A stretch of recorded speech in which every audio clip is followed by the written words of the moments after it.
All public entities, union license, water and sewer facility, must pay water bill. Because that's the only way the entity will grow and expand and do its work. Call us off. Business entity. Don't be afraid. Don't, no fear, no favor. Do that more and your entire management team. I want to join the superintendent to not only ask for the expansion of water to Benton, because if I call only one community near, I'll be in trouble as the senator of the county. So we want to encourage your entity to work on the possibility to expand the supply of water to Monserrato, thereafter to other counties where your facility is reaching. This initiative aligns perfectly with our arrest agenda, promoting transparency, accountability across all sectors. I am pleased to report that the ESRP has already made significant strides, covering 26 out of 103 government spending. Huge numbers of ghost names who are these discrepancies, inefficiencies are not just numbers on a balance sheet. They represent a significant loss. Good morning, early risers. You're listening to the Punch Breakfast Show, your ultimate wake-up call, with your hosts Bokai Amara Kamara and Harris G. Belly. Rise and shine, everyone. It's time to kickstart your day with laughter and great vibes. That's right. Grab your coffee and get ready for a sizzling morning packed with the hottest topics and the coolest tunes. We've got everything you need to jumpstart your day, from news that matters to interviews with your favorite. We're dishing out those feel-good stories that will put a smile on your face. So sit back, relax, and let us spice up your mornings. The Punch Breakfast Show starts now. Stay tuned for a morning full of energy and entertainment, right here on Punch Radio 106.7 FM. Sit back, relax, and let us spice up your mornings. The Punch Breakfast Show starts now. Stay tuned for a morning full of energy and entertainment, right here on Punch Radio 106.7 FM.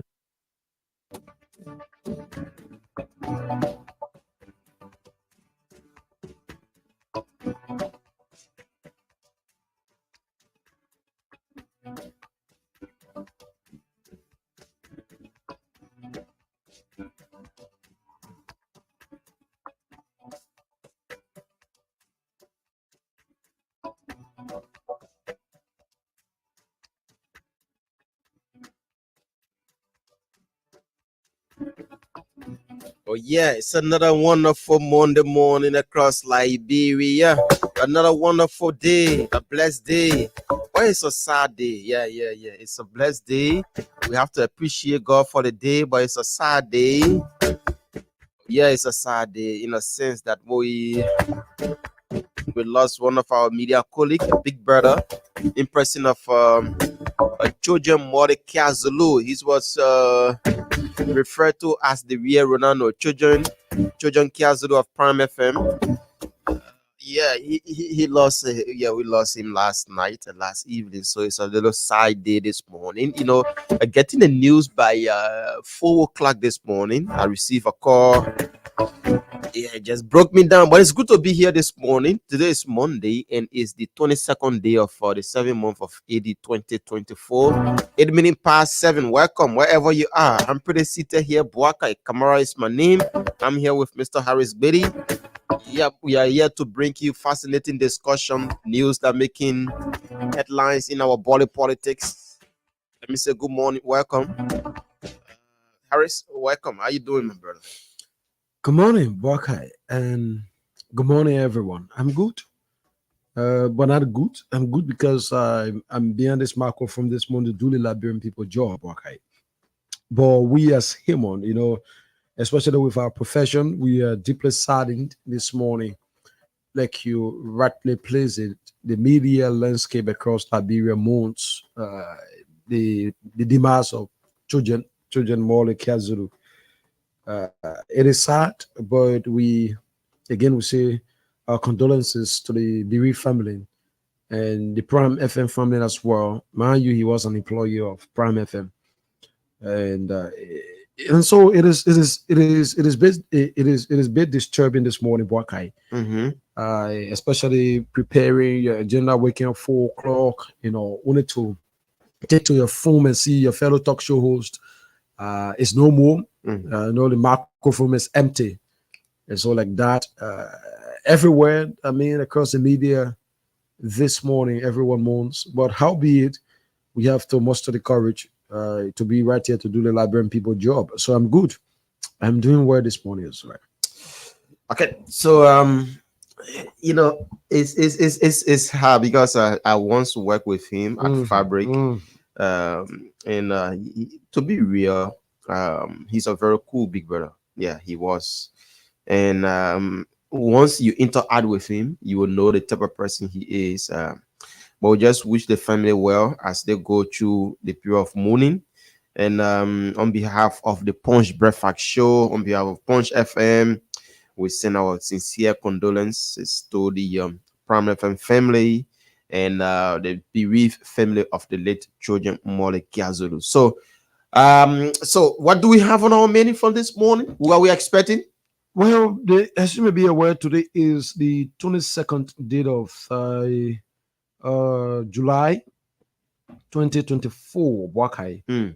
President Buakai, some 2 months ago, issued Executive Order 134. That is to say, reinstating, or granting exportation right to rubber planters, those in the rubber sector to export rubber out of the country. When the George Weah government example a moratorium on the exportation of rubber, President Buakai lifted that moratorium and granted it a 2-month, period. Yeah. And so that time, it lapsed on July 20, which of this gone Saturday. That was when it came to a close. So we will have the rubber, the consortium of rubber sector actors in Liberia will be our guest this morning at 8 o'clock. They're going to tell us how now that the ban has been reinstated, the challenges the will face, because mind you, what that means is that all unprocessed rubber will be strictly restricted. Yeah. No the exportation of unprocessed rubber in this country anymore. So we're going to have them on at 8 o'clock. A conversation going to have up to 9. At 9 o'clock, the Liberia Business Association will join us. Buakai, we want to look at the business climate. Mind you, we already preparing for the 26th celebration. And usually at times, like days you have, the business environment booming. So couple of that as well, the Ministry of Commerce, if you may recall, sometimes or last week issued administrative guideline opening the business climate so that those wanting to import rice in this country can go, acquire all of the necessary documents and you can import rice in this country as well. So we will have the Liberia Business Association this morning at 9 o'clock to tell us more about that. What from their own view, how is it for them, and what are not this is welcoming, because Buakai, they are the ones in the sector. And in the mind of the government is that we want to create an avenue where we'll have more Liberians participation. So to have more Liberians participation as well, you must have the Liberia Business Association involved. Yeah. So we're going to have the Liberia Business Association, 2S Chair on Trade and Commerce, Dominic Nimlin will join us this morning at 9. A conversation we're going to have up to 10 at 10 o'clock. We'll be saying goodbye. So on the flip side, our studio discussion this morning from 7 to 8.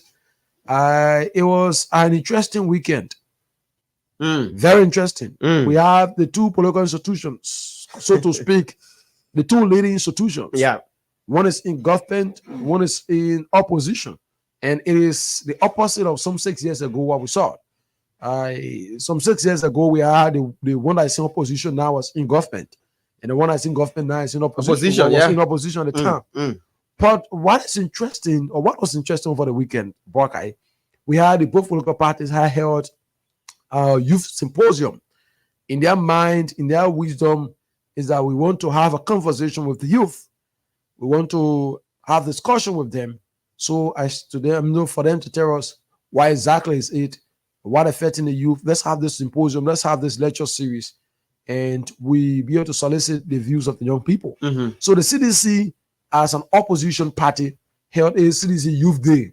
All right, and the Unity Party, as the ruling establishment, also through the national government, held their Youth Day.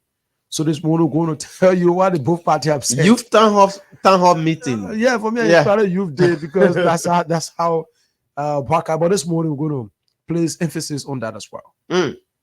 Okay, but just to inform you, the President of the United States of America, His Excellency Joe Biden, said that he will not be contesting in the upcoming November election, and he's making way for Vice President Kamala Harris to take over due to some aging problem and some health issues. So that was the breaking news in the United States of America yesterday and across the globe. So we needed to inform our listeners about that. Joe Biden will not be contesting come November. So they will be going for primary very soon. And the winner from that primary will be contesting on the Democrat ticket. So I don't know. You follow that? I found a book. I'm a lover of international news, so I'm always on the internet. It was a bit shocking to me, very much, when I took to my phone. Usually at times, almost before the day ends, I'm on the BBC, I'm on the Al Jazeera, I'm on the CNN, I'm on the Radio France, Deutsche Welle as well, and at times I go to all African news as well, just to be acquainted with what is happening across the world. And so when at first, because I'm subscribed as well to the various international media outlets, their Facebook platform. So I was, I saw it on the VOA, on their story as well, that Joe Biden has, relinquished his ambition to contest in the elections. In the upcoming elections. I ran to the BBC, I ran to the different media outlets, and I read the article because it was completely shocking to me that Joe Biden, who now was supposed to be deferring in elections as well, because as an incumbent, it is an advantage, even though the elections, the politics in the Western world has never proven that. We have seen incumbent lost narrowly. So, but at that level, Boakai, so I begin to read to understand as to why is it that Joe Biden, being the president, have an agenda that he's developing on, that he wants to continue. Well, out of a sudden, Boakai, relinquish his ambition. So when I start to read the factors outlined, you want to talk about aging problem, you want to talk about our health issue. As some of the two key reasons that Biden have said that it is because of the sake of America, that we don't want our country to be in a situation. And I'm foreseeing that in years to come, I will be challenged in terms of health-wise. In years to come, I'll be challenged age-wise as well. And so because of that, America need a president who is robust, who is effective, who can deliver, who can on the job, can deliver. And I would not want to be that president in such a way that my health situation is a challenge, as well my age is a problem. And every time I need to see a doctor, and why the American people job needs to be done. And so on that basis, he had to relinquish his ambition. Wakai, there are a few key points I took from that. That we say politicians are not honest. We say politicians are deceitful. We say politicians dwell on fabrication and lies, and mis and disinformation is what politicians survive on. But if you were to ask me, Wakai, I will tell you that in a short space of time, the politics of the Western world has proven to us that there are leaders that take upon the interest, that see the interests of their country. They see the interests of the country above what they do. Because there were times in this place that our world leaders will resign from their job, will resign their position, because they think that their action, they think that their deeds, they think that what they're involved with is not in line with the state. They will resign. But in a country It is never like that. In Africa as a whole. Mm. In Africa. Mm. Mm-hmm. In my country, it is never like that, Bwakai. In my country, whether or not the person is capable of not, they will still be there.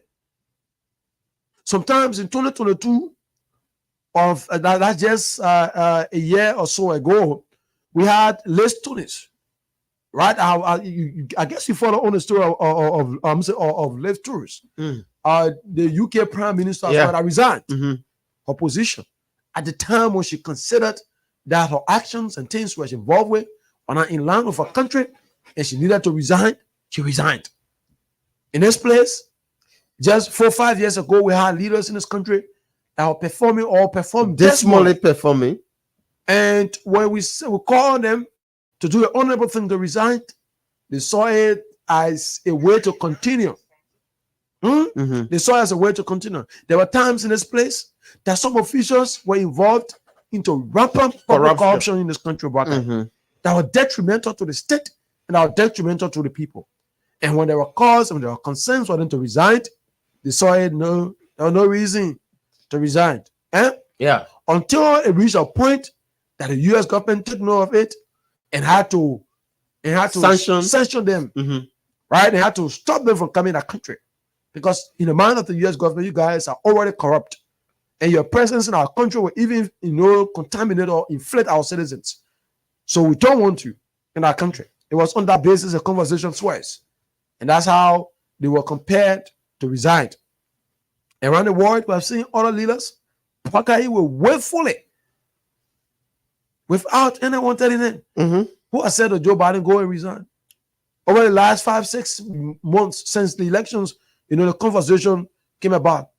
You didn't listen to a point where that anyone, whether opposition, whatever, told Joe Biden to resign. This is a man that at the time he went for the debate, and he know that he blundered. He openly admitted. He came up, he admitted and apologized. In our country, we had our leaders are running away from debate. Oh yes, this is a but in a great America where democracy is as equivalent to as a working being, and even to that point, leaders, president, and opposition go for debate. That country, we had a president at the time we had elections. The two major contenders refused to go for debate. Oh yes, so Joe Biden went for a debate, and Buckeye, when he was defeated, or he desperately performed, he came out and apologized to Americans. A demonstration of commitment to the people when you say, "I will be your servant." That's what we're talking about. That's it. So that's for me. I'm seeing it as a very good one, and like read throughout the internet, he endorsed Kamala Harris. Yeah. So Donald Trump might likely be going against Kamala Harris, and it's another race though. Because for now, the Obama's family having openly endorsed Kamala Harris yet, because they say that they want to remain neutral in the process, as everybody do go for the convention.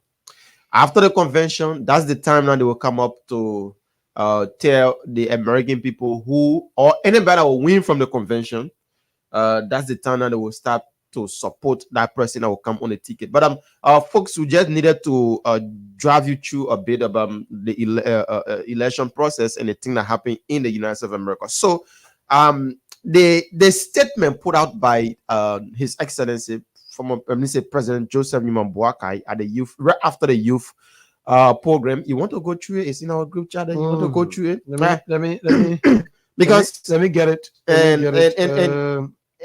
We are flagging this, folks. The president met with youth. I think it has tend to be corrected though. I think it's first of a kind hosting such a meeting, and I think after that he hosted another meeting with church leaders. Okay. On yesterday as well. All right. So I have it here. It says, "My dearest young people, thank you so much for taking time off your jobs, businesses, social ventures, NGOs, TikTok, Facebook, and WhatsApp groups to spend time with me today. I invited you for us to interact and share thoughts on some of the challenges, aspirations, and vision of our country, and you did just that. As we built a new Liberia for all Liberians, this is the beginning of hearing from the most significant segment of our population, the youth. I did not call you to give you advice as a grandfather or to tell you some intriguing stories about long gone normal days Liberia. Rather, I wanted us all to assemble on the preferable all might together together plant a bright new future for our common matrimony. Your faith in our mercy gives me hope that our future is bright as long as we can decide our leaders fairly and transparently. In such worthy undertaking, I pledge to work with you all so as to deliver the success your effort deserves. We will work high to produce a new Liberia where all of you can reach your fullest potential. This experience from the engagement with you all today sharpened my focus and fit in the potential of our young people. This brings me into the declaration I have come to be struck with. That I came to this position not due to my concern about the next election, but that my preoccupation is with the next generation, and it is preparedness to take the helm of this country. The arrest agenda is a young people's agenda, and to succeed, I need to speak with you all regularly and work collaboratively with youth leaders.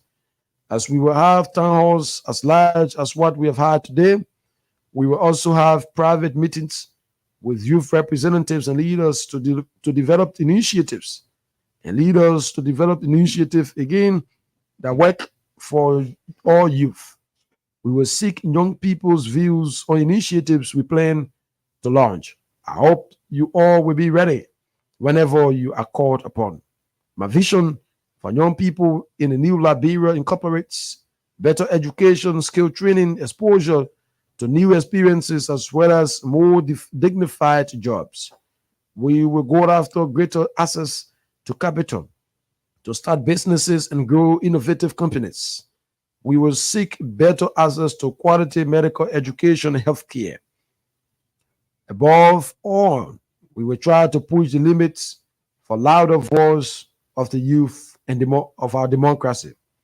With such burning desire on my part for our young people to have more stake in our future, investing in young people is not a choice. It is the foundation of our success. It is the bedrock on which we build a new Liberia for all Liberians. Thank you for today. This was the president's message. And that message inspired a lot of people. It gave people the hope that we are still being recognized by our leaders, most especially a president that is just 6 months in power. The youthful generation, we the youth, is an opportunity given to us now to work along. There was this naysay and I say that it was only intended for youth of the coalition, me say for the Unity Party. But I think I saw people that never supported the Unity Party. And I know them personally that they support the Coalition for Democratic Change. I saw that in the photo. Some of them were even on a payroll of the MCC that I know of. They were part of that program, so it was an open program for all youth. And they were when you're not invited, there was no need of you going there.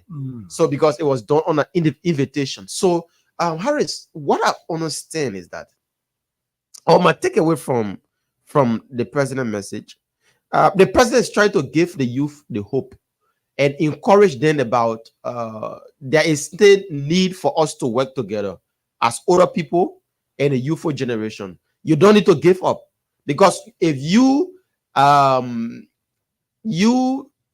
a youth of our country, if you guys give up as soon as possible, it means that the entire country, because the entire country is there built up around the youth. You understand, right? So he was just he said, I'm not here to come and lecture you as a grandfather, but I'm asking you for us to work together.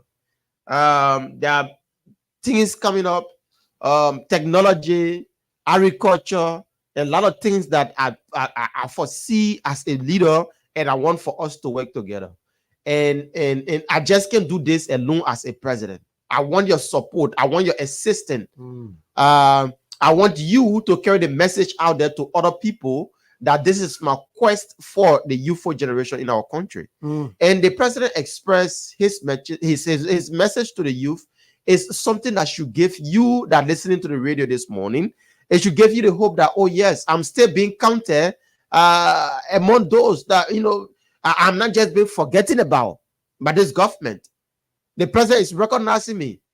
So, and we saw the Coalition for Democratic Change also hosting their own youth town hall meeting. We didn't see the president there though. We didn't see the former president, Josh Manawia. He never attended the program. So I don't know what was the problem, what was the cause. I saw Koji there and I saw the party chairman there, but I didn't see Mr. Weir there. So I don't know what was the problem. What went wrong that Mr. Weir never attended the youth town hall meeting? Well, I mean, I'll say for the record, Wakai, as to what exactly was the problem that Mr. Weir did not, show up for the CDC youth town hall youth meeting. But let's draw back a bit to the president's engagement with the young people over the weekend. Wakai, my takeaway, I had several points when I listened to the president over the weekend, when he, had his speech, when he presented his presentation to the young people and the different activities as well, that this is 177 Independence Day celebration activities leading to that. If you may recall that the government, usually governments in government out every year, as part of our independence celebration, we had different activities, commemorating the independence celebration. So the president, when he had his, conversation back with the youth, and the president message, the president conversation to the young people, there are a few things I take away. Now, one of which is this: you will listen every time that the conversation will be the young people, right? The elderly ones will be asking you, we the young people, oh, but what is the government doing now? Yeah. What did the government say doing now? Says more now, what the Baba doing? Saying they always will get here nothing. Because the older ones, they are busy. Some will say they after their day's activities, they want to, they out there, they fetch for their family to bring it home. Some of our parents who have 6, 7 children in school, different whole lot of challenge as well. So we'll get out there. We are not busy by the politics. We are not following the newspapers that much. We're not following, the social media platforms that much. Yeah. So like for me, for instance, I'm a die. My dad comes on Facebook once in a while. For that. Yeah. So it means that almost everything that happens on the social media, he depends on the children to communicate that message to him. And when he's interested in that conversation, then he goes on social media, perhaps to verify for himself to do anything. So at that level, Bakai, the president in his mind saying that a greater responsibility of the RS agenda is showed on the young people. If we talk about tourism, Bakai, we depend on young people so dearly. We depend on the young people in terms of technology advancement in this country. When we talk about, quality healthcare delivery services, we depend on the young people. Sure. When we talk about transportation, talk about road connectivity, if the government invests in road now, we want to build roads, we need a young force, we need a working force, right? To get on the roads. For instance, the Ministry of Agriculture, the different programs that the Ministry of Agriculture will roll out. It is dependent on the young people so dearly to help in that direction. So the president say to get this done, what we will do is that let's call the young people together. So, like, it's not the entire country now. I know there are times, as we move along, we'll have that symposium. But let's bring youth representatives. Let's bring like-minded, youth leaders on board. So that's why if you follow that program, you saw folks that supported the CDC at the time. Right? Some of our young brothers and sisters have supported the CDC. Some of them were for the ANC. All of them were being extended an invitation, and I love the courage they came for that gathering. So it was not that it's because of the Joe Barker thing they come in there. No, it's because of the Liberia conversation. And the conversation on Liberia for which they were coming is a matter of concern for every one of us. So that's how they came. So now the president said, I'm not coming here to come tell the Joseph Barker story to you. No. To say, I was once a youth, grandfather. No. He said, I'm presenting to you. The government has a development agenda called the Arrest Agenda. We have agriculture, we have road, we have reconciliation, we have education, we have sanitation, and we have tourism. So this is my agenda as a president. That in the next 6 years, I want Liberia to improve in the various sectors. So what can we do? Because a greater responsibility of my success as a president is dependent on you people. Yeah. That we went to elections, you have all what it takes to destabilize this country, but you uphold and maintain the peace that we enjoy. The president said we went to elections. It is not the politicians that No. It is you, the young people that said we have lived in this country for some of us in the 90s, in the 80s, and we saw the devastation. We saw how conflict erupted, and it disturbed the peace and disturbed every progress in the development strive of our country. So since that period of time, we are healing the wounds. So it is the young people that said, go at those days that we will be influenced by politicians to destabilize a country that we enjoyed, a country that we sit in, the country that we have time with. So he said, then what can we do? Because if you have realized that the need to uphold, the need to protect this country, and the need to preserve a space where everyone will be entertained is a matter of concern, then let me bring my platform to you. Tell me, what can we do? So the president presented it, and the different speeches were there.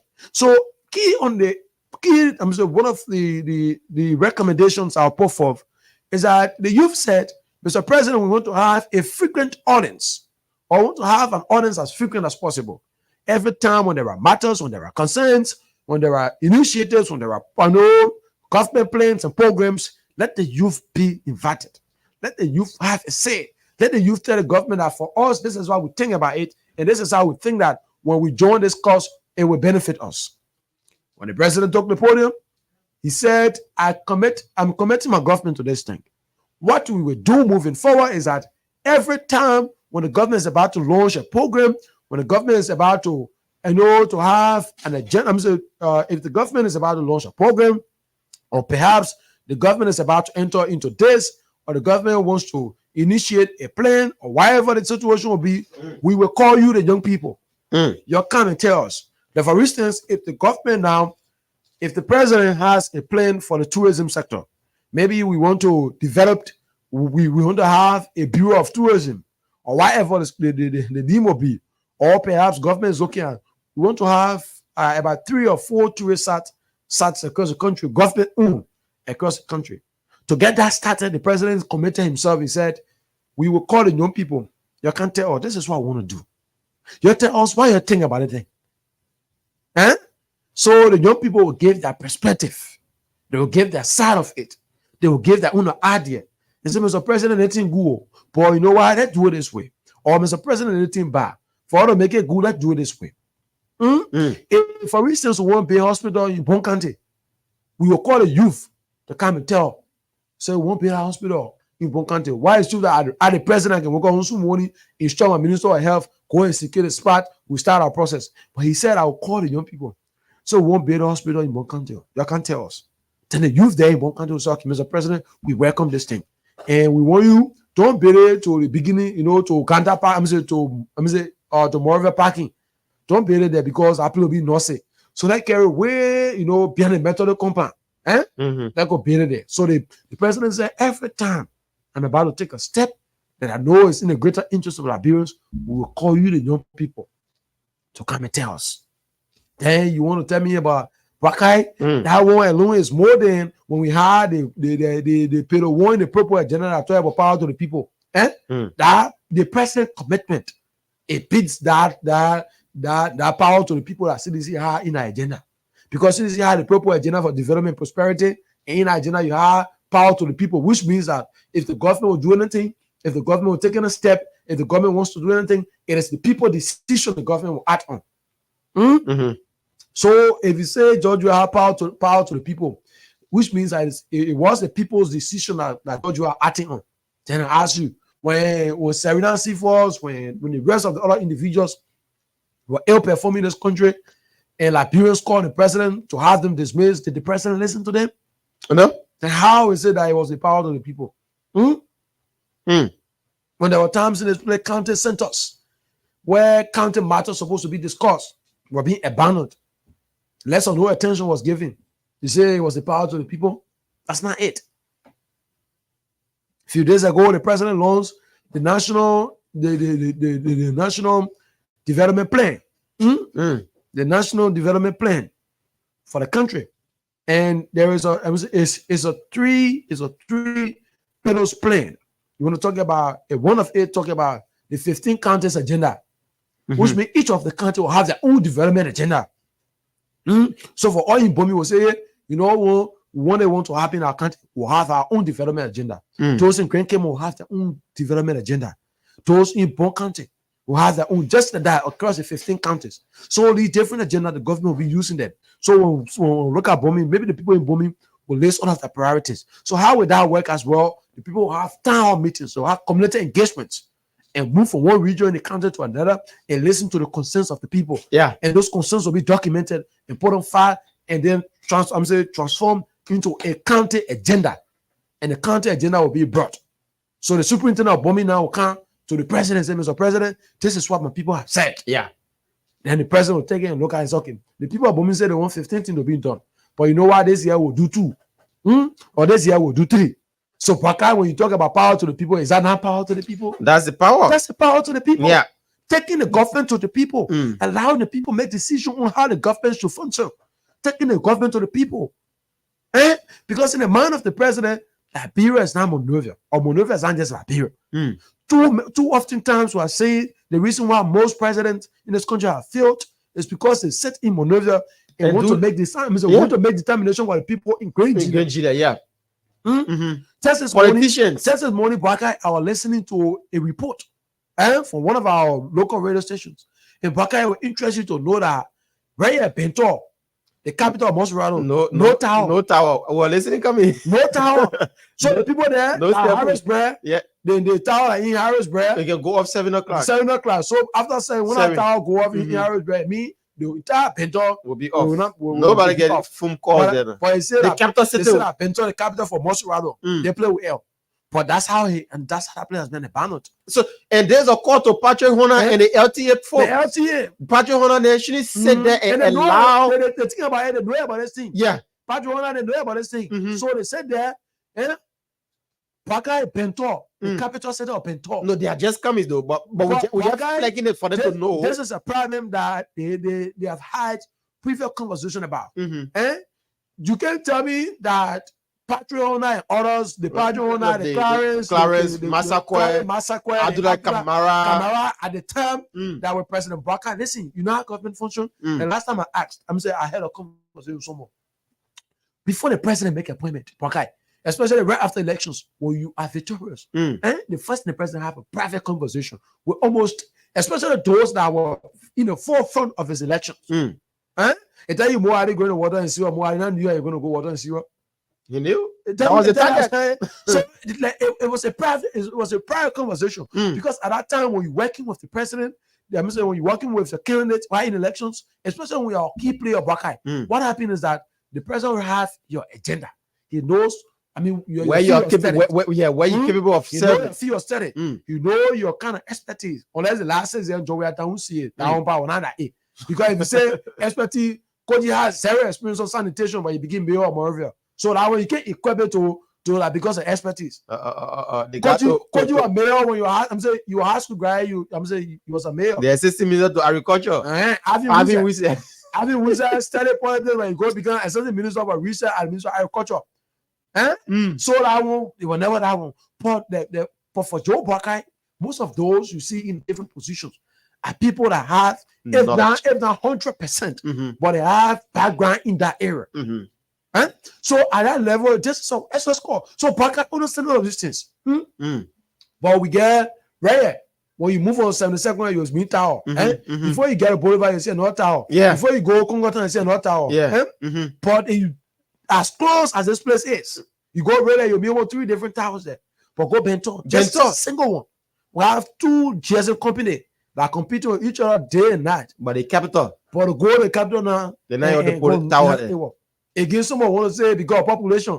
Let's accept because of population. But Benton as a capital city, even though Benton doesn't resemble a capital city anyway. But Benton is the capital city.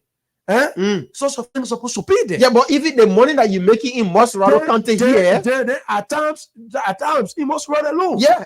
So all of these things, the president have said, let's have the 15 counties agenda. So the 15 county agenda, part of the reason why we need it. So we will take the conversation to the people there in Benton. We'll move to Harrisburg. We'll move to Arlington. We'll move to Paul River. For instance, we'll move to Morrison's Farm. And we'll meet with the people there. So these people will be telling us that, listen, Mr. President or Mr. Superintendent, we understand this thing is good. But at this level, this is what I want us to do. This is what we want. We want tower in our area because communications are private. Then we'll move for Benton. We'll go to Paul River. So the folks that in Paul River say, Mr. President, we need a high school in this area. Then the president have a high school on the plate. So when we solicit all the views, then we'll bring it. We have the county development plan, or someone will say the county agenda. When we have the county agenda, Buckeye, it's on the county agenda the president will act. So the president has a central agenda. The president has a central agenda. Now we can take away the arrest agenda. But for the arrest agenda to succeed, it is with the county agenda as well. So, for instance, if we go to District 17, in Mosrado, go to Poro, then the people there in Poro tell us, say, Mr. President, we want high school in this place. Then the president will look at the arrest agenda carry E. The central agenda of the government is E. So on E now will say, okay, send the people in, I'm saying the people that in Poro in District number 17 want school, it falls with E, the arrest agenda to E, and we put on E. Then we leave from there, we go to Benton. The people there in Benton tell us, listen, this place is the capital of Mosrado, one of the oldest counties in Liberia. So what can we do is that we want a tower erected in this place. So as when people come, because Mr. President, you already have an agenda for tourism. So when people come and say, we won't go see the Benton, one of the oldest county, and so we want to go see Benton. Then we'll take them and say, Mosrado, you see where goes the capital. This is the capital city of it, and we'll take them there. There are no tower, no telephone, the president internet. That, if that's a new of the people, it falls on tourism. They will say, okay, on the T agenda, then we'll send it to T. Then we'll move to Bon County. So we'll move to Bon County. The people will say, Mr. President, come and see. We have such a vast land. We want to invest, we want to develop on this land. But we want you to empower with the local farmers. So the president will look at it and say, okay, they want the people talking in Bon County, it falls on A. A is what? The agriculture, right? On the arrest agenda. Then we'll put you on the arrest agenda. So, Baka, when you have a government from the centralized plan to the decentralized plan as well, then will start to function. So it means that literally what you have, Baka, you have all of the counties participating developmental wise. It's not like unless the license there was where on Berry Emery Hospital in Bapolu, no other development go on to Fino Emery. They will come back more again. They will celebrate. They will sing one song for that Emery Hospital built. Then the next one say, okay, you know what we're doing? We're going to complete the Doe community road. We're going to complete the mini sport park in Doe community. So we're going to complete that mini sport park. No other development going in the country again until we finish the Doe community sport park. When we finish the Doe community area, then we'll come back to the capital. Then we'll celebrate. Then we'll dance. Then we'll sing songs again. Then from there we'll say, okay, no going to PHP park. So over the period that the PHP park being developed, no other development work will go on again because the government only on that side until we finish President Barker said, no, that's not what we want to do. We want to have everything working at the same time. Mm-hmm. We want to have everything working at the same time. So when you turn left, you go in Bon Country, when you see agricultural development, when you leave from Bon Country, when you go bombing, you see road construction, you leave from bombing, you go Bapolu, just like that. We're having it. So the 15 counties agenda. So the president called the youth over the weekend and said, this is what we want to do as a government. We just tell, what did you say about it? Okay, over the last 6 years, when the last time you see a president in this country, we call the youth to a symposium and say, tell me what you think about the way I want to develop the country. Very long. I don't know. I haven't seen it before. And not only the youth, we not say maybe the youth get problem and say they don't see the president. No, because during Malasalita, the only time she sat with the youth, when they were disenchanted. During George Weah time by is only for political reasons. Whether you were disenchanted or never the consent. The last time I remember George Weah called the youth together when they were having, when they were launching the Bbreakfast youth program. It was the last time that George Weah held a very big symposium with the youth. Aside from that, all the gathering was at the Sacrament Tree was a political meeting. So it means that when you're now a citizen, you wouldn't have gone there to listen to George Weah. That was it. So for Pakai, it has been a very long one. If this thing has happened in our country, then it has been for a very long while that the president will call the youth without the youth requesting to meet the president. The president called the youth without the youth asking the president, Mr. President, what's your agenda for this country? The president putting forth an agenda to the youth without the youth commenting on the president, asking them, tell me what you think. Then someone said there and said that's something ordinary. But this is not ordinary. This is leadership. But it reminds me when I come in as a child that before my father makes decision in the home, at times, as little I was, at times he called me and seek my honest opinion to some of the conversation in the home. Said, this is what I want to do. We have this morning, this is what I want to do with it. What do you think? Because at that time, it is possible I may be, at that time I had some other pressing issues. That I needed to settle. But I was thinking, if my parents have money or not. So my father called me and said, well, man, we'll get the money. Maybe we want out of the business. What do you think? I said, yeah, out of the business is good. But semester come to an end and need, one more brand new pair of shoes and what have you. So it's okay, but then we'll add pair of shoes there. Then they will adjust. So that while they want to do what they're doing, they also do something for me to keep me satisfied. So it's the same way I understood the president conversation. That why it's true that I have the authority as a president because I've been elected, I have my agenda, let me go with it. But no, to succeed, I need the young people. Because when the young people are happy, even if there'll be challenges in this country that we know of, but when the young people understand what the government is doing, what the government intends to do, and how the government is working to achieve what she wants to achieve, then the young people become supportive. And once a government grabs the support, once the government receives the support of the young people, that government will succeed. Believe you me. And this is what the president is working to do. All right, so folks, we will take some calls, few calls on 0778-665-699, 0778-665-699 or 0880-561 644 0880-561 644 are the lines that you can call. You'll be live with us this morning. And we will take our guests at 8 o'clock. So we have just a few more minutes to go to that time. So you can keep your calls coming in. Let's take our first caller here. Good morning. Good morning, brother. Good morning. Yeah. This is for calling from Tingle Village. Welcome.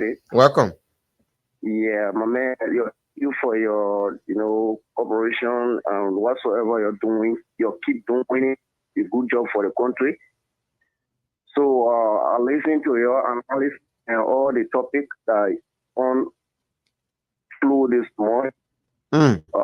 Just as you guys said, is that every government or leader for you to succeed is to base on the people agenda, the people who elect you.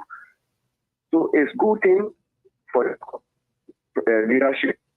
By the grace of God, we're praying for this leadership to succeed. So if they continue to go by people agenda, believe in me, brother, the government will succeed.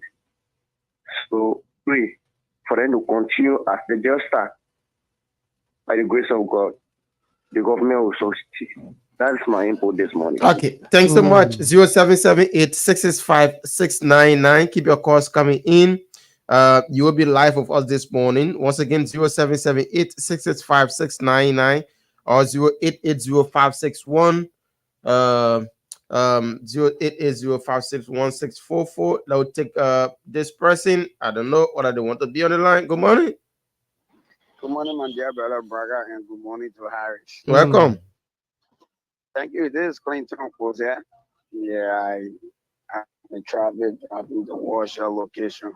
I'm ready, impressed by the way the both of you always balancing the conversation, the interaction. Yeah, I really do appreciate. But my contribution this morning is actually about the issue of the two GSM company operating in Liberia now having a tower in Bangor, which is the capital city of North Macedonia. In February, one of my company car had the accident that led to the death of a motorcyclist. So after the burial, we proceeded with the case at Bangor for the death benefit and so forth. But each time I go to Bangor on the issue, even if I want to call my CEO back for some update, I can't access nowhere. I can be, like you gotta go to a particular place to stand before you make a call. It was that shocking. The capital city of Macedonia, Bangor, and Orange and Lone Star moving all over in the rest of the country in like carrying communication to the people. Then right here, Bangor is challenged with network issues. I was like shocked. So it is actually a serious issue that needs attention of the both GSM company. Okay. Thank you so much, my brother. Now we'll take somebody from the diaspora on this line here quickly. Good morning. Yeah, good morning. Good morning, Barkai. Good morning, my brother. My name is Maurice Masaka. I'm calling from Belgium. Thank you for the topic on the discussion this morning. My brother, if the Christmas was so to be great, we start knowing it. You talking, you say, oh yeah, the president invade the youth. Liberia there, we don't only need inviting now, we need action, Liberia as a whole. Because people suffering in our country. We need action now. We get a lot of soil, we get a lot of rich soils in our country. What the president and what the government will invest, what posts are benefit from all of agriculture. It's not only to hold the president invaded or the president make one with the kind of richer person. It's not what Liberia need now. Liberia need the action into place to make sure that they put food on the market for the people. Liberia people suffering. We tired with it too much of trade. What did they come in power? Oh yeah, we come and do the one for the Liberian people. At last, when they get into power, then they start forgetting about the Liberian people. Okay. When they say that, when the Liberian people start talking, they put one or two youth together. They see people on social media and backing them. We have to embrace for this for that kind of attitude. Okay. We have to put the reality on front. We have to check the people. We have to hold our feet to the fire. Let us do the rightful thing for Mama like do. Okay. People suffering in that country.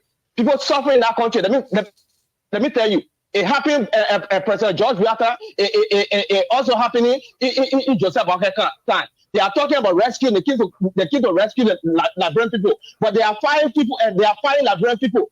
They are firing people from offices to offices, bringing our own people on board. Okay, thank you. They know exactly. Those are in office that were also Liberian people. So because they still Liberian people vote for you can't into power, you start sacking Liberian people and bringing your own people. Let's get to the discussion we're having. And look at you. All right, thank you so much. You have to be serious. Thank you. We all were thinking that he was coming to come in power to come and do something good for the Liberian people. Because why? He already owe. He don't get nothing to lose. All right. Thank you so much. Now we'll take another person from this other line here quickly. Good morning. Good morning. Good morning, Braga. Yeah. Your name is joining us from. Thank you. And let me say good morning to Harris and the good morning. People. There's a voice of Kwewu with them calling and I joined this conversation from the HK3. Thank you. Let me appreciate you guys this morning. You know, I wanted to play a listening role, but the last caller who left the line constrained me to have call. You see, how can you say they should forget about gathering? They should forget about communicating with billionaires and other things, but you need solution. How can a solution come in the absence of gathering? The first thing you can find solution for the youth is for you to call them on the round table, let them explain what comforted them, right? They have to come. When you put sit on the table and they explain to say, oh, Mr. President, this is what's happening to you of Liberia, and this is what we need to do, this is what we need to do for so and so things to be done, right? So that's the first step. That's the first step of meeting the youth, to explain it. You understand them before you find solution. When you leave the people, then you say you want to find solution. How can a solution be found at that?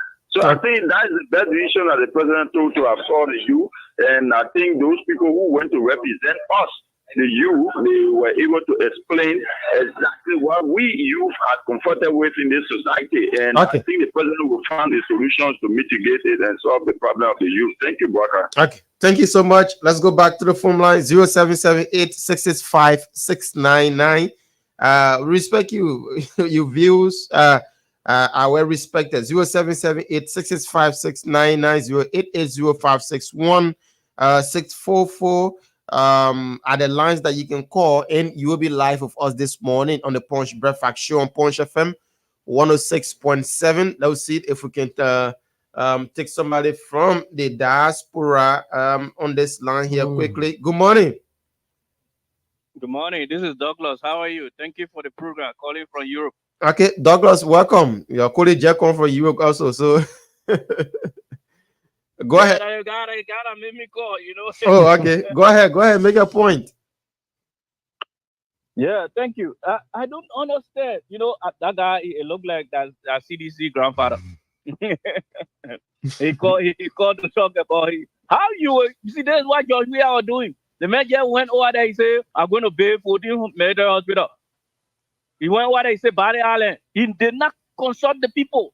No, if you don't consult the people, you will do something and it will just be destiny.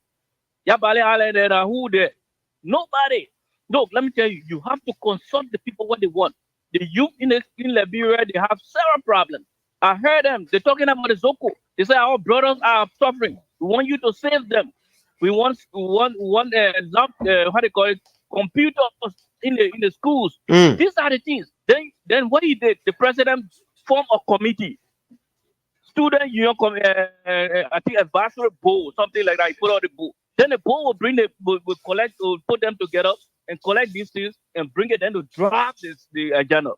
But how do you put the agenda of a country in the absence of the people? You see, first they said roads. And look at what happening to the Southeast? What happening to Lofa? What happening to Bapulu? What happening to Cape Town? People embrace that. You have to do the agenda along with the people. If you don't do it along with the people, you fail. Thank you very much. Thank you so much. From the diaspora, let's come back home and take this person here quickly. Good morning. Good morning, Walker. Let me say good morning to your coach, Walker. Walker, this is Bobby. I will make up, Walker. Follow the discussion on this this morning. Let me appreciate you guys this morning. Walker, let me appreciate the president because I believe since the sentences of our young era, this is the first of a kind that we are seeing our president, His Excellency Dr. Joseph Nima Boyka, talking to the young people, having a dialogue with the young people, how the young people feel about this leadership and about the country. What are the next plans that we can move the country forward? No, brother, it's good to have a president that prioritizes the youthful generation, because that president is aware that after him is the young people, and the young people are in majority. So you cannot leave the young people on the sidewalk. So we ask the president, let them be continuing with all the countries, let them have dialogue with every young people in zero country, let them give platform for the country. Thank you so much. Let's cross over and take D War on this line. The women line open also, man. The women can call on 0776 549 D War, good morning. Welcome. Sorry. Good morning. Yeah, welcome, man. Good morning. My people, Liberian people will talk. What the president wants to do is right. I need to call the youth because they have a burning problem in them too. They will express it. I heard somebody talking. I don't know whether the person vexed. Why must you get vexed? Look how our country looking. It needs some development, man. Children, I love you guys. Thank you. Thank you so much, D Wall. Let's that's why we respect people by that view here. We probably can call people off here. No, we respect you. Let's take this person. Good morning, welcome. Yeah, good morning. This is Jericho. I'm calling from Canada. Welcome, you're live. Go ahead. Yeah, my brother, I want to listen to Apple Post Edition. Yeah. You know, they have that. My man, let's go to the point, man. Let's go to the point. Yeah, for us, we know that the owner, we know who is the owner and what we put there for him. And that's a right thing he's doing, trying to bring investor. But if you are not bringing investor and they are not running after to see about the rule, now what my open to say the thing that the person had done within the 6 months, he had done well. So all of them against it. And we know that the owner will do well. So that what we're going for, then he bring investors so they can see. We tell them that we don't vote for the owner or nothing. So Okay. I don't care what they say. Thank you. All right. Thanks so much for calling in 0778-665-699. The women line 0776-549-122. 0776-549-122 for the women. The main line 0778-665-699. Let's go to the phone line and take this person here quickly. Good morning. Welcome. Your name is joining us from? Yeah, good morning, Borga, and good morning to Harris. And good morning to the Liberian people. Yeah, Borga, my name is Mohammed Sisi, and I join you from District Number 2, Mosovado County, specifically Amagaji community. Borga, I heard you discussing about network issue in Bento. You know, normally, I'm, you know, my health condition is not that much better. I normally take treatment in Bentonville Hospital. But man, when you go over there, that people they are suffering for network. Imagine, so you enter in Bentonville Hospital, your network drops. There is no signal. No signal. I'm not saying they say I've been there. That's where I'm taking my treatment. So it is saddening this morning to hear that to hear that whole radio station, because I thought that people in Liberia don't get connection to that place. They do. That's our capital city, though. Yeah, that is the capital city of most of our country. So by you hearing, by people living over there without network, it is very, very sad. Okay. Thank you so much. Thank you. And we'll raise the issue. The LTA need to do something about that. The LTA, the folks at LTA, we have to pressurize the folks at the Lone Star and Orange to do something. Let's take this person here quickly. Good morning. Welcome. Morning, China. Morning. I'm Charles calling for Johnson. Okay, welcome, sir. We told people to do the right voting. And for me, I know the majority did not make mistake. This is what you do when you are genuine and meaningful leader. This leader is the right one for the people, by the people, and with the people. You cannot leave your children undone and just carry on your life because you are a self-centered individual. But that shows you what a father is. A father should be a caring and loving father, not the grape grab and run. Eat with a gobbler, eat, yeah, God boss. The end result, your children suffering. How will you feel as a father? You wake up in the morning, you dress up in 3 piece, your children that live with you, you ain't got food to eat, the traffic bus, you ain't got slipper, you ain't got then you say you're running for your father. What make you your father? You go sit in around the liquor shop and drink, and just cause, and you know, you marry me on your own. James Buga. You just, you know, ride your private jet and leave the country undone. Build a whole lot of billboard all around the city. Keep the place dirty, filthy. And you say you run the country?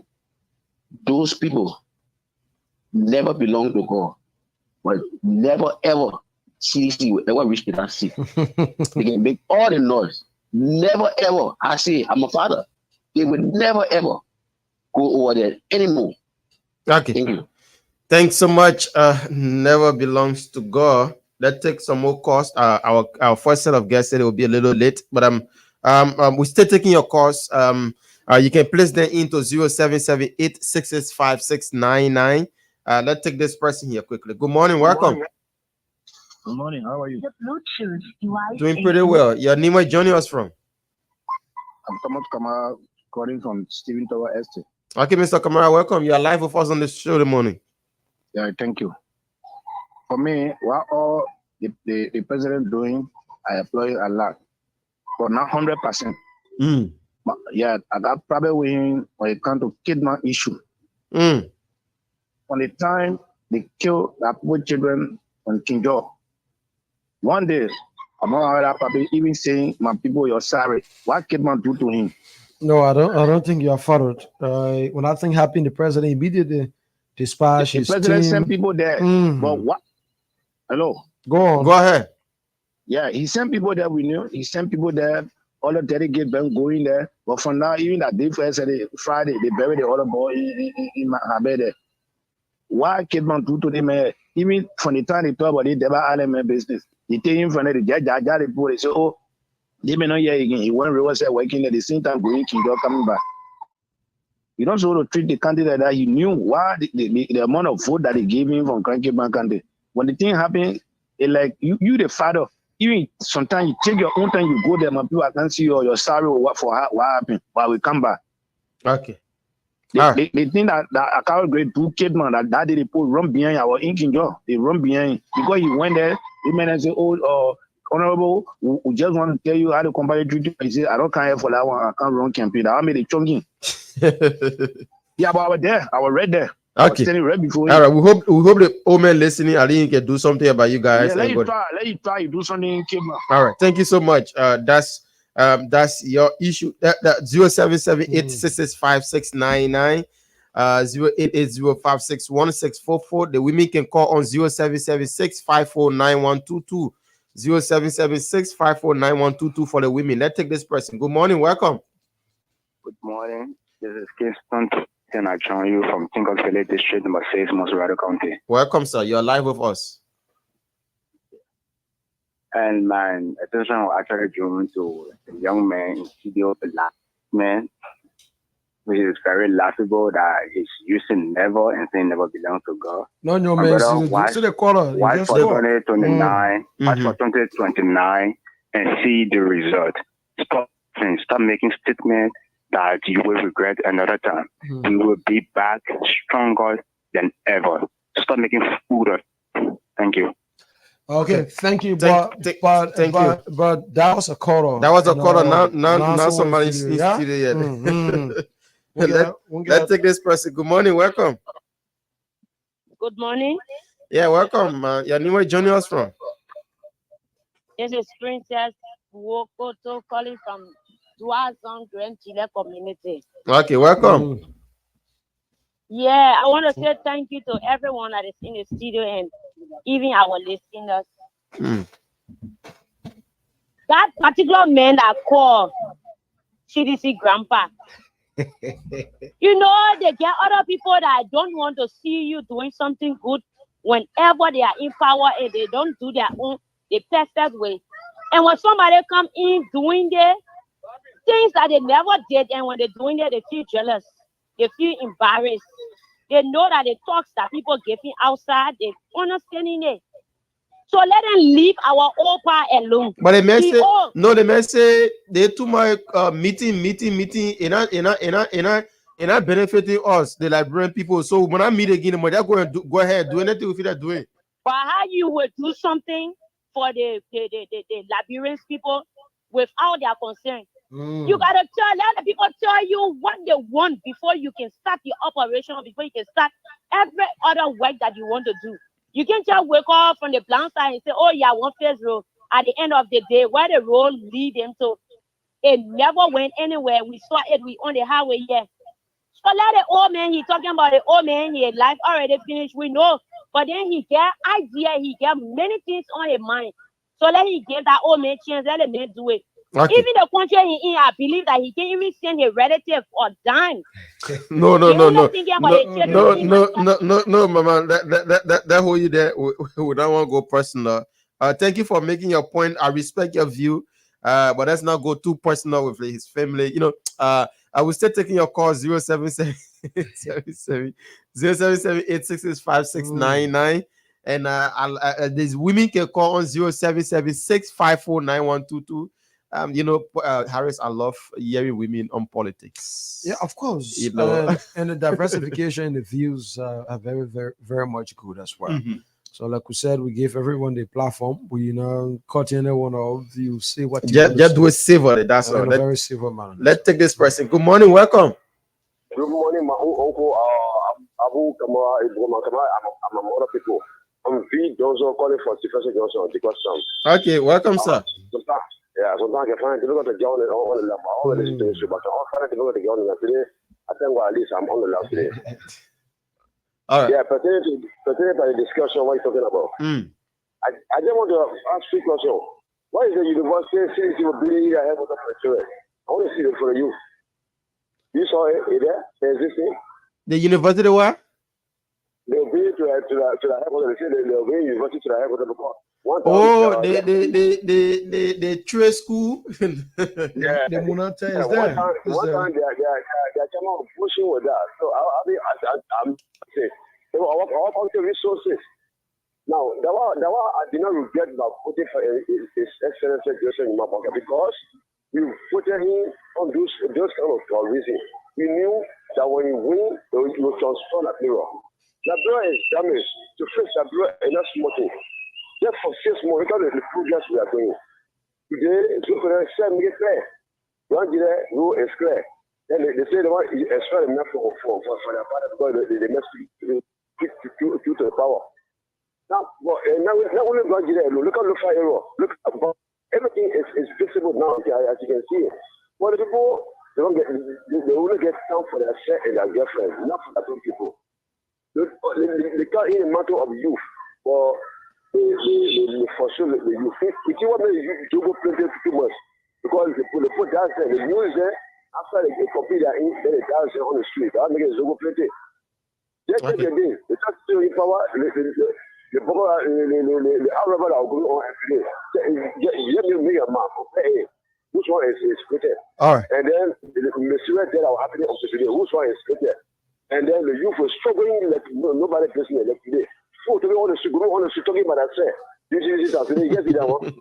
all right, thank you so much for calling in 0778 665 let's take somebody from this other line here quickly. Good morning, welcome. Good morning, my brother Boaka, and good morning, my brother Ofi Studio. My name is Joseph Smoke for me from the Commodore Peace Island, Commodore 540. You know, Boaka is a pity. When I listen to somebody to say don't have meeting, just go start doing the work. No, Boga, there's a reason why the Constitution provides it should be taught in all schools. That one portion of the Constitution, Article 10, that they violated, we the Liberian program, we talk about it. Because when you teach the Constitution in all schools, when you are a verbal in the law, you will know how to speak.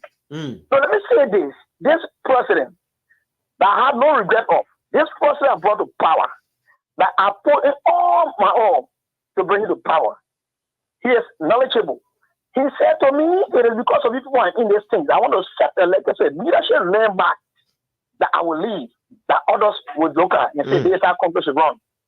No, okay. Tell that say, I'm the one of he said, it is our right to know the function, the working of government. It's not privilege. There is right. There is a difference between right and privilege. It is our right under the Constitution, under Article 15, to be informed about the day-to-day working and duties of the government. We the Liberian people, that our Ambassador Walker will not just do anything without being informed. That's the reason why the information minister is the mouthpiece of the government. That's why they speak to the Liberian people and tell you what government is doing and what government is not doing.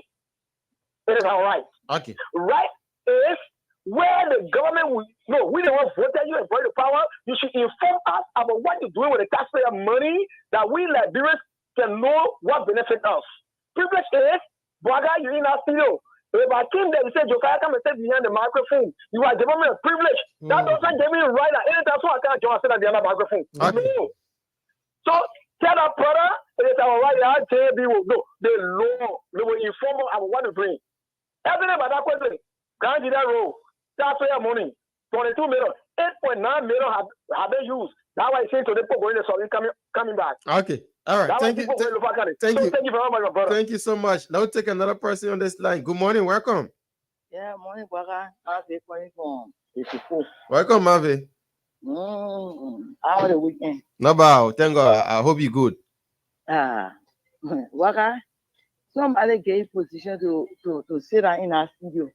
You just start working. You now call other people to say, what been going on? Why you left or why you not left? How you happy? I won't work along with you. It makes sense. So you know the people they are failure. You know that you get a child, you get children in the community, your own coming out good, and the other people not coming out good. They expect for all of them to be the same. And now they sing about things like that. One making all the things because they know the things they so do. They say the person, a young person, he get able to see. He can see clearly about people. But small are sleeping. You know, kind of thing, it's surprising them. Men are sleeping. And the problem with the men are spirit, I continue to tell them are spirit. It's spirit acting it out. They have a living him up, he feel, but spirit can do it. So they'll continue to talk. Because 6 years to go to Yeah. 6 years. Thank you. Thank you so much. So we take one more call, then we take our first set of guests. Even though we are a little late, we're taking them from this time to 9 o'clock, and then 9 o'clock we'll bring in our second set of guests. But we take one more person, 0778-665-699. 0778-665-699 or 0880-561-644. The women line is 077-654-9122. Keep your calls coming in. If not, so Harris. Yeah, Bwaka, we transition. Because we are out of time already. That was our guest segment already. We're going about is that 22 minutes? 22 minutes.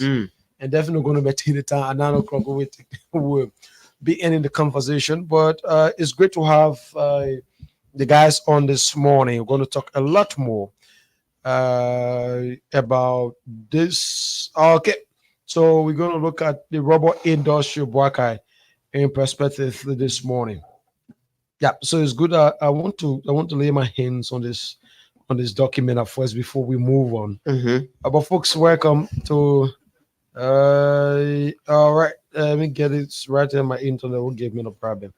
Oh my word. Okay, so we are talking to constituent of the rubber sector, the consultants of rubber sector actors of Liberia. They are here with us this morning. Let me cross over to our dad. Say good morning, welcome. Good morning, Bwakai. How are you guys? We're doing pretty well. Let's go directly to the issue this morning. What news from the sector? Well, the sectors were moving fine, but again, we see it was moving fine. It was moving fine a few times within the 60 days. There have been massive improvement, but again, we see another thing happening. Like it's about a triple A again. What happening? Well, before then, let me extend my condolences to you guys for the loss of Castle. I extend my condolences to you guys as well as his family. Okay, let me first say a very big thank you to His Excellency President Joseph Nima Boakai for seeing reason to even give that temporary removal within a 60 days period. That period was a complete case study that any administrator can analyze from there and come out with a decision. Whether Executive Order 124 is necessary or whether it is not.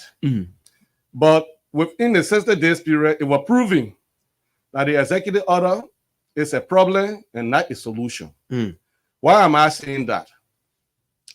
There have been several executive order passed. And just with one document, one paper, the story is always the same. It can't change. Starting from 2008 to 2013 to 2014. And again, the same paper suffered out 2023, November 23rd, by the former president, President George Manuel. But within this period, each time this executive order is passed, it gives few processing company monopoly that they themselves do not even have the capacity, the financial capacity to buy the crops from the farmers. And what it does is that whenever they pass it, the few guys use monopoly, they drop the price of the rubber, they come out with draconian policies, and at the result, it discourages the producer, the farmers, meaning the small farmers, and people end up closing down their farm. We are not also helpful to our economy. So you will see up to 60 to 70% of the farm will be shut down because people are disenchanted. So the one that just happened again, after the ban was lifted 2021, and were asked to look for people to come in and buy so that the farmer will be able to live. Few guys came in. And those guys that came in, most of them came from the diaspora. They are Liberian. And they started investing in the sector. Between 2022 coming to 2023, there was some life coming up. People started getting discouraged. Or encouraged. In fact, there was a saying that rubber was not marketable in the world now. So most of the farmers some even cut down their farm and started planting palm and other crops. But again, when you guys came in, things started improving again. Then right after the election, as you are aware, November 23rd, another executive order 124 came in, placing moratorium on the exportation of unprocessed rubber when we are not even manufacturing condom or rubber band in this country. As well, I see since the activities of the brokers I relate to buying and selling. So when it happened again, it became a problem. I think December 22nd, last year, 2023, you saw us at the Capitol building carrying our petition. And with all that, there was no redress until up to the inauguration. And we thought that by the coming in of President Buhari, I think we have speed up quick. But again, it's like there are some people around here that do not want to see it work. So not to waste your time, within the 60 days period, the number of farms that were being shut down, just within the 60 days period, there have been massive improvement in the rubber sector of Liberia across the country. Farms opening, the young guys that were in the street doing nothing, that even some of them were turning into Zogo, I have now returned to the various farms to work, to do tapping work. Prices have gone up twice. After the ban was temporarily removed May 23rd, there was an increase in price in the month of June as well as July. And we stand to experience something like that again in August. But now, with the coming in of the executive order again, we are not saying that we're not giving 60 days. We are giving 60 days by the president. But we thought that that 60 days would have been used to investigate and to see whether people were saying about the sector were true. Because some of the things that we heard people saying was when they remove the ban, there can be theft. There is nothing like that. Okay, so what happened in the 60 days? There was nothing done at all? Nothing, no theft. Improvement. People are happy. Life is picking up. Not only from the rubber, the rubber producer side, not only from the rubber items, but generally, businesses are picking up. Because look, you have to understand, when we sell this rubber and generate income from there, we go in the store, we go in shop and buy. Look at people speaking of what we go, you do your interview, you stand up. Everyone is getting it. Instead of using administrative ideas, a problem, not solution, we see people still trying to push it. So Okay, we are so saying, look, so what's we are coming? calling on the government because there is no basis for the executive order. There are some documents that I brought that you will read some. There are some journalists, your sisters, printing media and things like this, some investigation in this executive order thing 2016. There are some documents I have for 2011.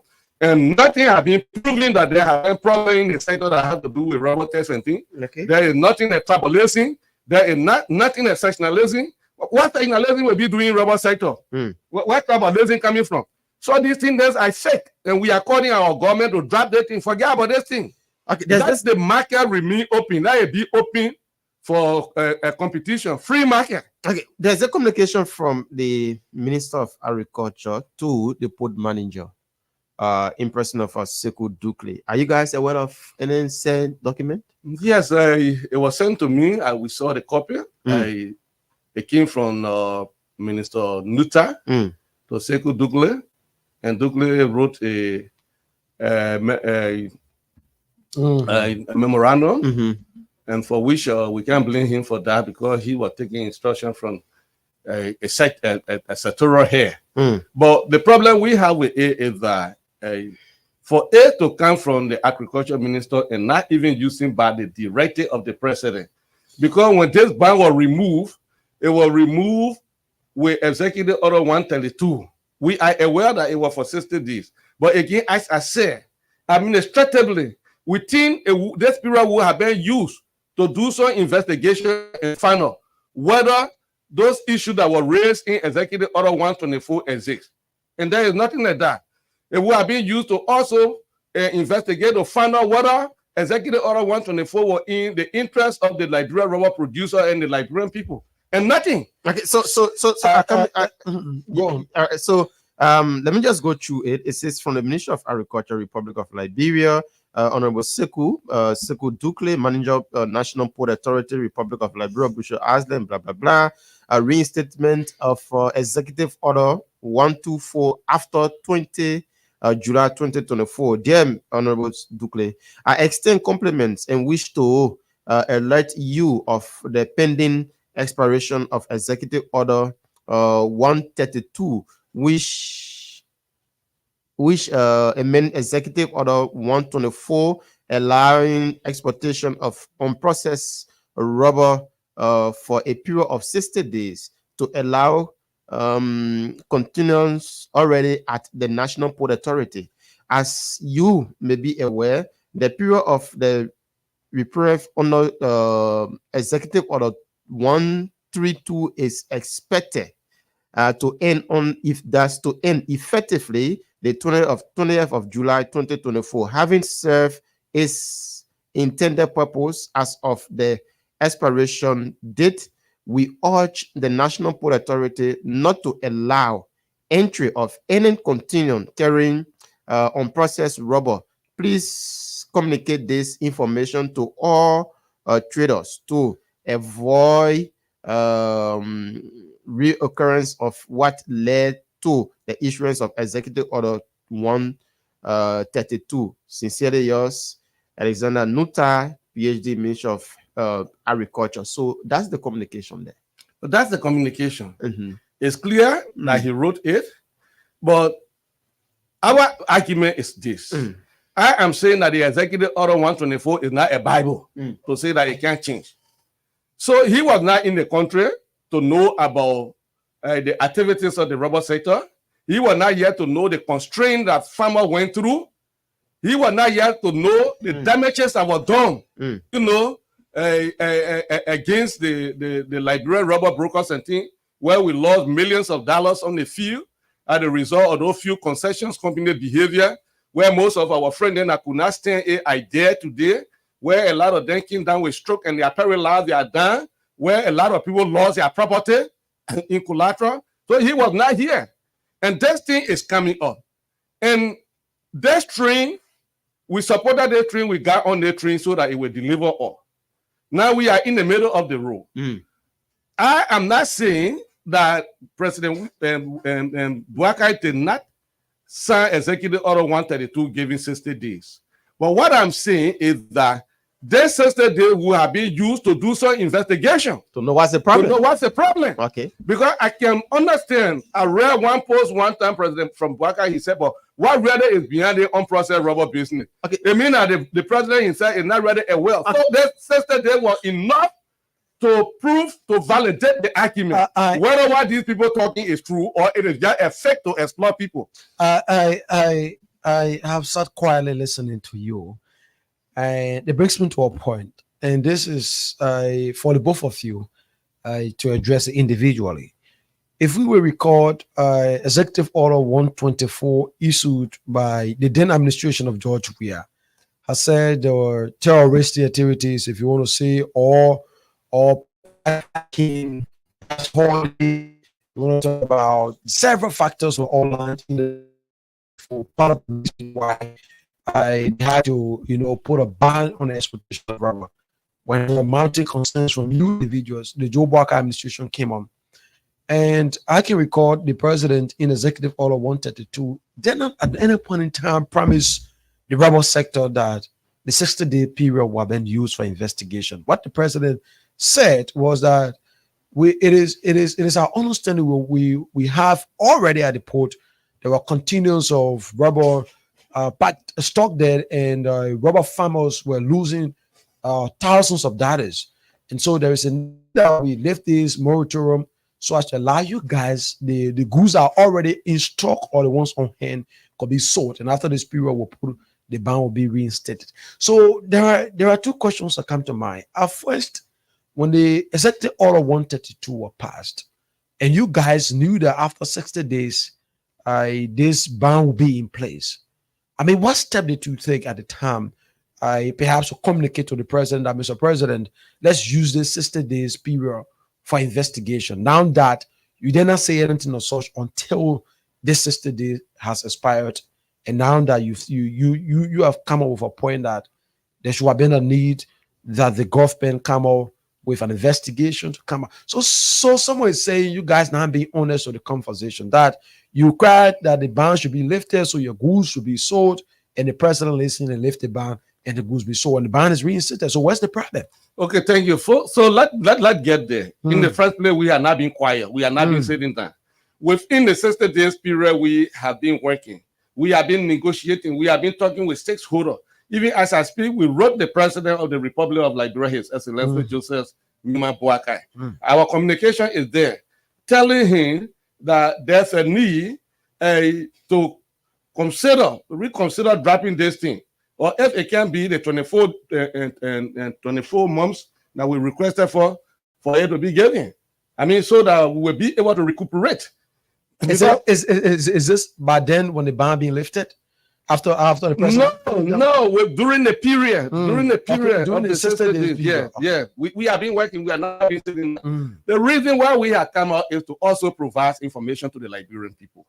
And even to our agriculture minister to make him understand that this executive order is a problem and not a solution. I think what government should be looking for right now is solution, how to address problem. Okay? And not a problem. The reason why I consider the Executive Order 124 to be a problem is that those conditions that are written within that Executive Order 124, I mean, we in the sector, we didn't see it. It didn't exist. Look, can you tell me that you had tribalism in rubber sector? Can you tell me that you have sectionalism in rubber sector? Are you killing me? So we are just making our minister to understand that this thing is a fact and it should not depend on it. We are still in the advocacy. It was by President Bwaka, it was his goodwill that he decided to give the 60 days. But we were not even requesting for 60 days. We are saying, kick that thing out. It doesn't improve people. And I just laid the premise to you when I was starting. I told you those companies, those groups that have been behind this thing here, when this thing is done, they drop the price of the rubber, and they don't even have the capacity to buy it and to do one sale. It used to take us 2-3 weeks and sometimes a month, where you will see about 150 vehicles in queue fighting to enter out of Firestone Plantation or lot. And this is what brought about the consortiums. So it was creating confusions among us. For instance, you have your rubber, you put it in the truck, and you carry the main truck, and no way, the rubber not going, you there 2-3 weeks, every day the guy is hiding up. He's doing business. At the end of the day, if you're able to go and sell at the low price that they will offer to you, you're not able to pay the truckers, then you get into confusion. Sometimes you end up living from there with your hand, you know. And sometimes when you even able to go, you enter the plantation, the purchase manager will look about 6-7 trucks and say that now your time to go. You already have money inside, and you are already bought the good with money, and you are already paid for fuels and things, you know, for the trucker, and you live in the plantation coming with cry. If there's the condition that they want to put or buy in, we are saying no.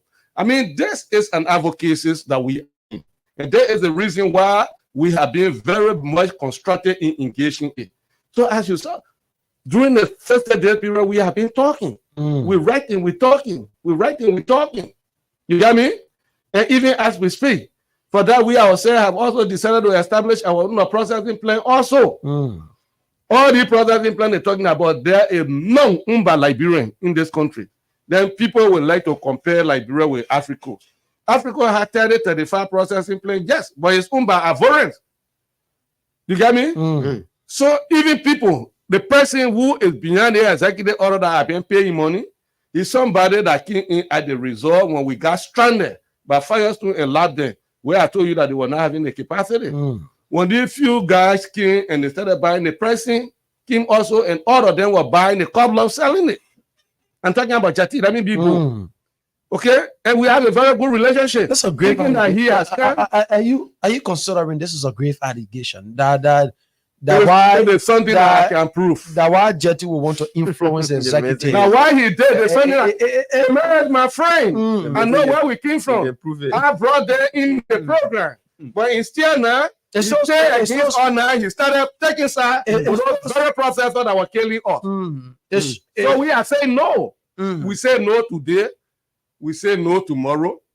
Monopoly is not the way forward. In the first place, the Competition Act of June 4, 2016 made it clear that monopoly has been abolished. And I'm also tell Minister of Commerce that he has also removed that thing from the red importation. And more extent all over, we are saying willing seller, willing buyer.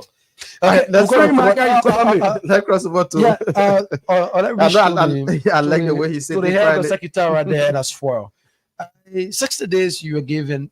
In the wisdom of the president, you have exhausted all of your products in the 60 days. You have the ones that were at the port and the ones that are on the farm. In 60-day period, you have sold of them, so that we should not have problems in the sector.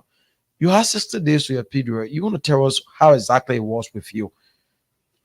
Thank you very much, Harry. What we are talking about there is not really the matter of the 60 days, because we're talking about life day rule year. That the rubber farmers don't have any means or survival beside the rubber. So it like you telling somebody in 60 days you're gonna have food on your table, the rest of the time you will be struggling. So our advocacies are not been for the 60 days. The 60 days came because of the many engagement we're making with government, so that they see need at least to test the water and see what is the real problem. So I don't think the 60 days can be that enough for the farmer. But let me say this for free, right? The agriculture minister is undermining the president's decision. What am I saying? This: the president removed the ban temporarily for 60 days, which started on the 23rd of May. The 60-day period is the 22nd of July. For the agriculture minister to write that communication, not even using the directive of the president. You have the communication, right? Nothing there that quoted the president. It wasn't seen on the executive mansion website. It wasn't even seen on the executive mansion website, because we were here the other day. We told you it's working for Jetty.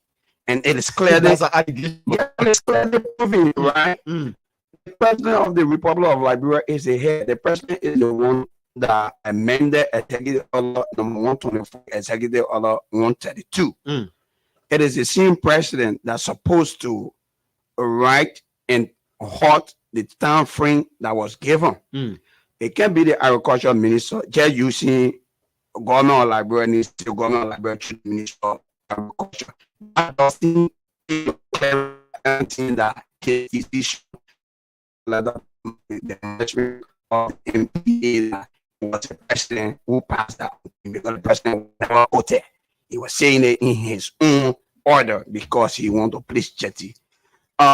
If it validate Jetty's statement in Nimba a few weeks ago, threatening brokers that he will make sure Jetty will make sure that after the 60 days there will be no piece of common law that will leave the country.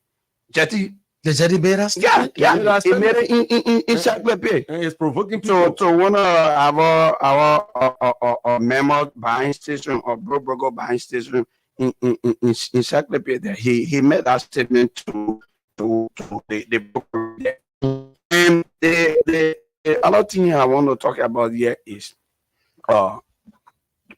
in Nema right now, the price of the rubber have dropped to $4.90 just a few days ago upon the communication sent by the agriculture minister when the rubber price last week was $550 that it have now dropped to $4.90 because of the state of the communication sent by the agriculture minister. So you see that. So the executive always bring problem instead of being a solution. But the only crime we are committed in this country is to be a Liberian partaker in the rubber sector. That is the only crime we are committed. They try all of the time private concession, foreign concession company. Look at I will always lay emphasis on Nimba Rubber Incorporated, right? Because that is the only rubber company in Liberia that is 100% owned by Liberian. That concession is 100% owned by Liberian. That should be a government priority to even invest into that fund so that Liberian can rise up. But all our big loans here uncovered is given to foreign concession. I'm not being racist, but that's a reality. Right? So what should we be like in our own country and then people treating us like we get, an ocean of going somewhere different that we could get better life that we are not getting here. So the agriculture minister really got to call himself to order because he's running too fast. He's running too fast.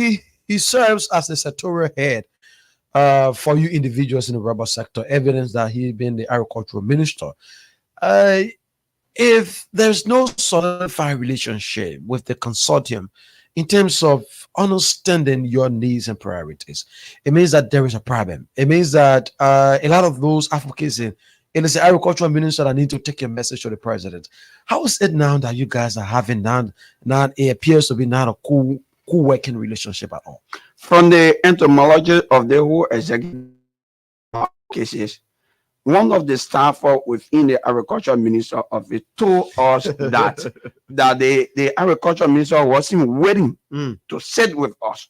So when we were in a meeting with him, one of our constituent member flagged it out and even called upon the president. We said it. The president came into that meeting. The president freeze. They have nothing to say. Although I didn't like the way one of our members said it. If you got the information, you need to protect the person who gave you the information. But it was clear because in the meeting he was there like, gentlemen, the economy got to move on. How? How is the economy going to move by moratorium? By violating the Competition Act of Liberia? Is that the way the economy is supposed to move on? No. Okay, so this is action being deliberate. I want us to move forward because even at the time, I know you all followed that when Chetty was launching that processing plant, to the public there when the president of the Republic of Liberia, President Joseph Yuma Bwaga, was invited. The president, in his own wisdom, never went there. But the agriculture minister was seen on the program. So for his support. Supporting Jetty in a sense that he will make sure that Jetty get the dividend of his investment. So he will make sure that Jetty get the dividend of the investment that he said a few months back is our detriment, because that is why he's proving right now. Because he has not even invited us to sit with him. Besides the very first time we were engaging and we sat with him, right? As a head of the sector, he has never called for any dialogue. In fact, the other time he get invited, the Rubber Planter Association on Liberia, they went on the highway to our feet. We were never extended any invitation. So he just been, he was the one undermining the interministerial committee that probe into the rubber issue first. These are all grave allegations as well. I'm trying to say something that is proving. I'm trying to reach out to Mr. Nutat. I hope also have this conversation. He will come on. Yeah. To provide clarification on some of these things you guys are flagging out this morning. The last time the minister appeared on the Spoon Talk, speaking fallacies about things that are not reality in the sector. I was opportune. Stanton have been on the show through a phone call. I provided information that Stanton even said that he wanted me to appear on his show to get more information, that he was interested in the information that I was giving, information that have not been put forth to them. The information that have been given, they have just been something contrary, right? Minister Nuta was on our show. He couldn't say anything in defense because I was speaking the truth about the rubber. Minister Nuta don't know about the rubber sector. Okay. But on the other side, he doesn't care to know simply because I don't know whether he's been pulled by something. Okay, so what's the way forward? What are your calls now? Because I'm asking this question based on we need to find a solution in this. What's the recommendation now to the government? We need to take some calls and then we can wrap it up because of time. So what's the way forward right now? As for all, we believe in social dialogue. Okay. We believe in promoting industrial peace and stability. And this is the way we've been all along. The solution is that executive order coming in with moratorium is not a solution, it's a problem. Let government do away with it. We have started working on a framework, a regulatory framework, to address every concern that government has. And we're doing it in collaboration with the government. Okay. So if you say that SYZ is happening this way, I think the best thing we can do is to address it instead of stopping other people from doing business. These are things that are not proven. And we don't also want to be to be defensive. We are saying, okay, that's your concern, but we can address it. But in addressing it, why we all address it? Understand that we are Liberian. Understand that and what it has perpetual existence. Okay. So if you say that you're placing ban on President Robert Monago, they don't establish our business. We are taxpayer to the Liberian government. There's a prove our article of incorporation. And all of our engagement are in the government. The government saw it and they proved it. And you saying that you will cut all to say that? Are you joking? Have you guys tried reaching out to the Minister of Agriculture since he came up with this communication to the port manager? Have there been any meeting set up with you guys and the Agriculture Minister? Hello. I think the Agriculture Minister, for me, I really like it. But he's supposed to initiate those things. If you have a sector that you're heading and there's a problem, what you do, you bring the people together. But it have not been. And as the secretary just told you, just in the month of May, that was May 30th to May 31st, I saw where those people had gathered, that were Firestone, Liberia Agriculture Company, Central Rubber Corporation, the RPAL, and RDFI. They went to unification time where they were there saying that they developing rubber master plan. Whatsoever they were developing. They left you guys out. They left us out, and we own the property. Okay. So we that have our property, you will leave us out to go develop plan and carry it to national legislature for Senate to pass it into law without building consensus with us. Are you joking? So we challenge the senator. They said are involved. We're just looking for their name. Anyone. Okay. Put your hair on that. All right. Let's forget about let's take the 3 calls. Then we come because we are out of time. Guys, we have another set of team coming in. Let's go to the phone line 077 8665 699 077 654 9122. Let's take this person. Good morning. Welcome. Good morning. Good morning. Yeah, welcome. 30 seconds. Let's run straight to the point. Okay, thank you very much. My name is Jason Groupie. On social media only for Nima County. Okay. Yeah, Postman, I want to ask a question. When somebody lie on an oath in the republic, what is the punishment? Dismissal. Okay, the agriculture minister needs to be dismissed. Because we a confirmation, he lie on an oath that when he can't executive order 124 will be removed. And we listen to it, we had a clip. You want us to send it to you, we'll send it to you. Yeah, so yeah. I need to get it. Okay, for me, I want the farmer from Nima. If they executive order move, no robot will move from Nima County to come over to any other company, our own property. We stand on top. All right. So thank you very much. Thank you. 2 more calls 0778 665 699 0778 665 699 077. We take keep them coming. Let's take this other person here. Good morning, welcome. Yeah, good morning, brother. Yeah, your name is joining us from? Yeah, brother, this is Fabian Do from FEC. Okay. Yeah, brother, when still I'm not proud that I set up on my advice to our parents students how to do with dialogue because it's too much of allegation was not solved problem. I think dialogue would be the best way than allegation. All right. Thank you so much. Let's take another more pressing on this line here quickly. 077-8665-699 or 088-056-1644. Keep your calls coming in this morning. You will be live with us. Harris, yeah, this discussion is it need a lot of time. Yeah, that's a problem. Okay. Yeah, of course. Minister just replied me that he's in a meeting. He's in a meeting. Yeah. So, okay. Yeah, I actually wanted him to share light on this conversation because there are a lot of allegations raised against, and one of the things I'm careful about is that he's the sectoral head of that sector. So it is with the minister's support that you guys will survive on. And that's why I'm very careful. That's what I'm very careful this morning. How will you guys make this work if there are still in disagreement with the Minister of Agriculture? But what's about the relationship like with the Commerce Minister?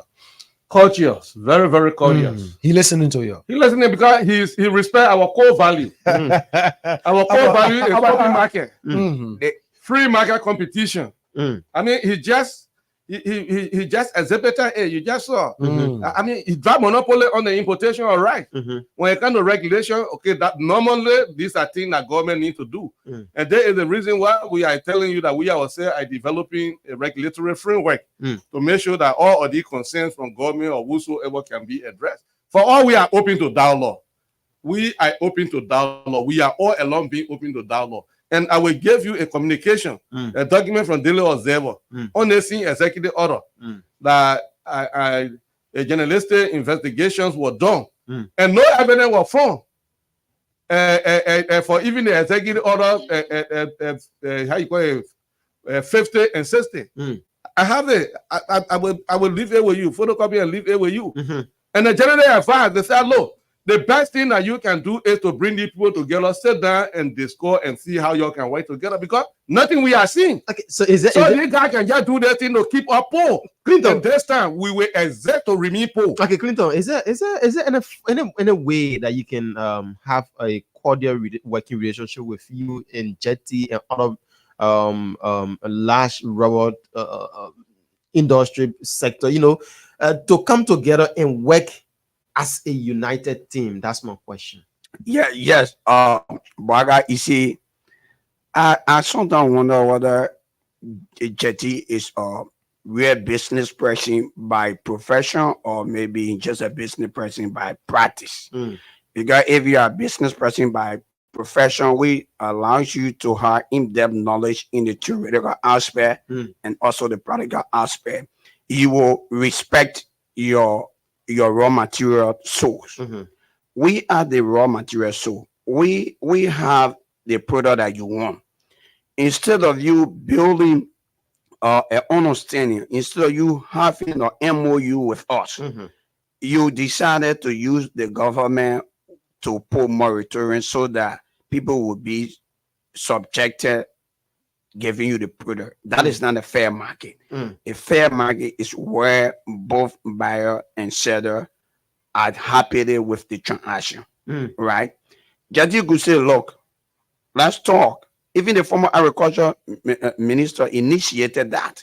The chairman was in that discussion with Jetty and with that of the former agriculture minister. The agriculture minister by then took the chairman to Jetty. He said, but Jetty, you're trying to build a processing plant. These are people who own the raw material. I think you can have some MOU with them and so forth. Jetty, he know that. Yeah, because he feels that maybe he can use some to place more so that he will expect the local farmers and so forth. But for me, it makes sense, right? The person that is hesitant in the whole process is the agriculture minister. We cool with executive marshal. We sat with Minister Grace, but we had conversation. So he even tried giving all the some history of the rubber sector. His father had rubber from and so forth. How the rubber sector have been struggling for executive. All that. So he got some history. He said the market need to be open. We sat with Minister Moda. We have a conversation. We even start with a deputy minister of commerce for industry or Minister Picker and welcome our idea. And currently now, before you even export the unprocessed rubber, before your team or EPD from that ministry, our communication is there. We're working the other time. When I remember one of the exports, they got a place called to her. He said, but you're not having COSA or clearance. So how are you going to export? And then we make that person to go and pay the LDFR money and all the necessary payment before that person can be issued EPD. My last question on this topic today is that in case we do receive a communication, backing the communication coming from the agriculture minister, a communication from the executive mansion, backing the communication coming from the executive mansion, will you guys work along with it? The president know very well the improvement that have been made within the 60 days. The president came to liberate the Liberian people. The president did not come to suppress us. The president will not see rubber price that were 390, 400 during the moratorium. Now it raised to 550. Yeah, in the first month it raised to 525. The second month it raised to 550. It means it have the potential to even raise up to $700-800 in maybe a few months to come. My question will not answer. My question will not answer. My question is, if a communication come from the executive mansion backing the communication from the agriculture minister, will you guys work along with it? We will take it from there. We'll take it from there and start the process. We are very sure that the president will not do that. Why it comes from the executive marshal? Yeah. We are aware of the 60 days. We don't have problem with that.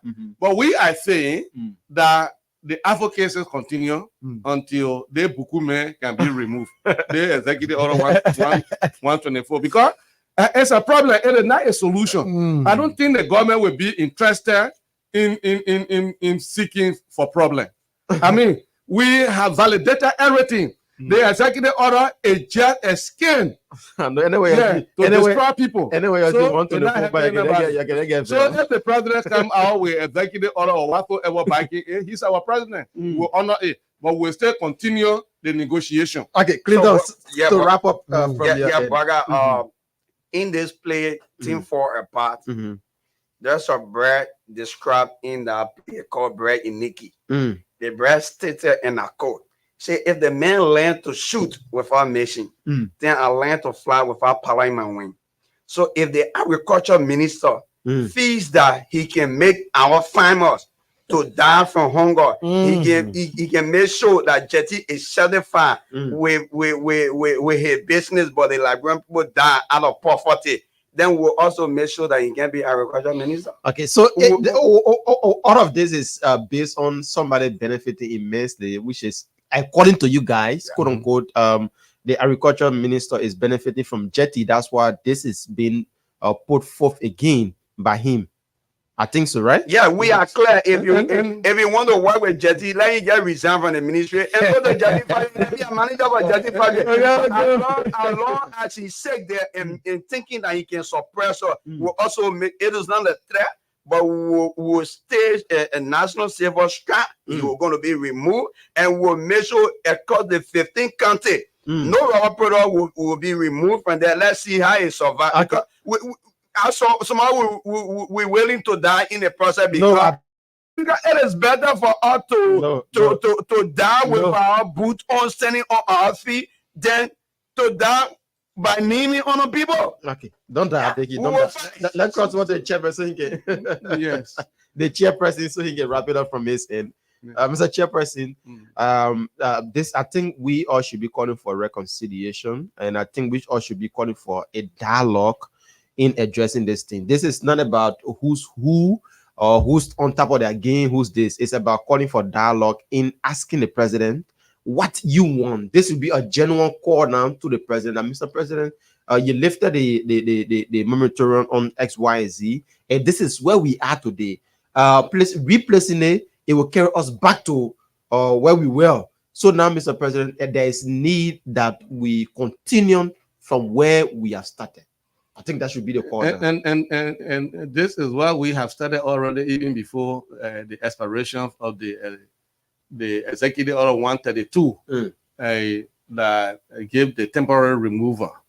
But you know, when it comes to dialogue, I told you today, and let me repeat, we believe in dialogue, social dialogue, because it took me from here. I did a lot of study under it.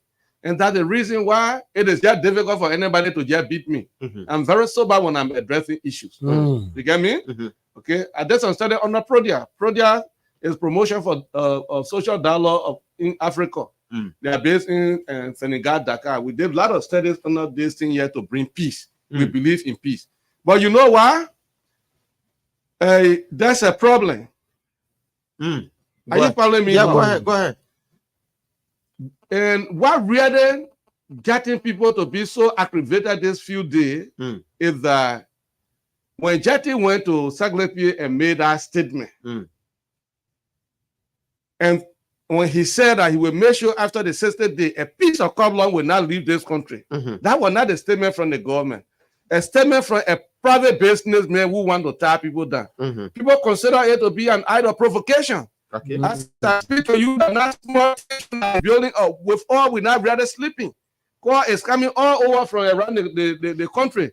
If you guys sit down there and that guy comes and challenge or and behave and nothing happen, you will not blink all. And in training your lazy, it is not a leader that can get value. That the member then we can get value. So let all just try to manage it. Why it is true that we need to carry on negotiation, a social dialogue to settle this thing. We must be prompt to not delay. Because the more we delay with it, something spot out, nobody will blame me. Because we cannot stop the people when they are hurt. People are hurt. You can't come, you establish a processing plant in the country, you don't have a sustained base. You don't have one rubber tree for yourself. The people that you're supposed to do the business with are open up to you. Then you go into government for executive order to use force and do business. In fact, any anti-competition behavior under the 2016 Act is a violation of the law of the Republic of Liberia. It's punishable. And anyone that is found conspiring with anybody to create a condition that will constrain people, just leave your own. Make sure that you are not doing well for yourself, because when they think continue too much, they may end up even going to court. Wow. You will be violating the 2016 Competition Act. For we, President Bouakai himself is signatory, because he was vice president at the time when the act was passed, and president of the Senate, he signed it. He's aware. They are aware. And again, I say I'm thankful to Minister Muda. I mean that he's going along. So one sector will not be challenged, then the other sector be banned. Okay. Now say it be removed from the rubber, or the right sector. It have removed the monopoly from the rubber sector also. After the cross belongs to all, enough for any company. So you can't force her to do business with people. All right. Thank you so much. We hope, Thank you. we hope we don't reach that route.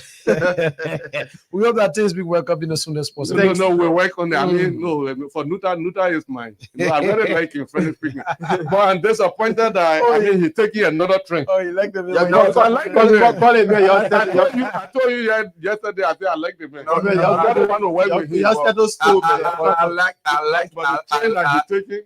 I like him, but I hate the calendar. I don't like. I love him as a human being. I love his education, but I hate his calendar.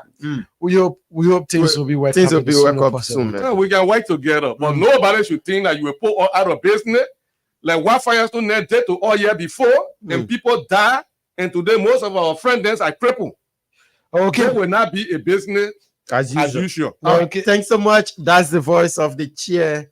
It's been a fiery one this morning, and we've been having them here. That's custodian of rubber sector. That's a rubber sector actors of Liberia. They've been here with us this morning on the Punch Breakfast Show. We're taking a commercial break. When we come back, we'll bring in our next set of guests that will take us from now up until 9 o'clock. Keep listening to the Punch Breakfast Show as we take a break and be right back on this show here. Let's see. Okay, let's take this short break this morning and be right back. Your real property taxes. Your real property taxes. My people, you don't hear it? The LRA people, the people then that can collect government taxes. They say that it's time now to pay your real estate tax.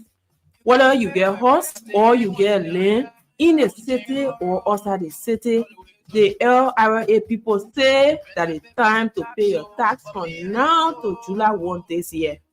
The people from the LRA will be in your community to tell you everything you need to know. So look out for them. They will come and teach you. Your real property taxes.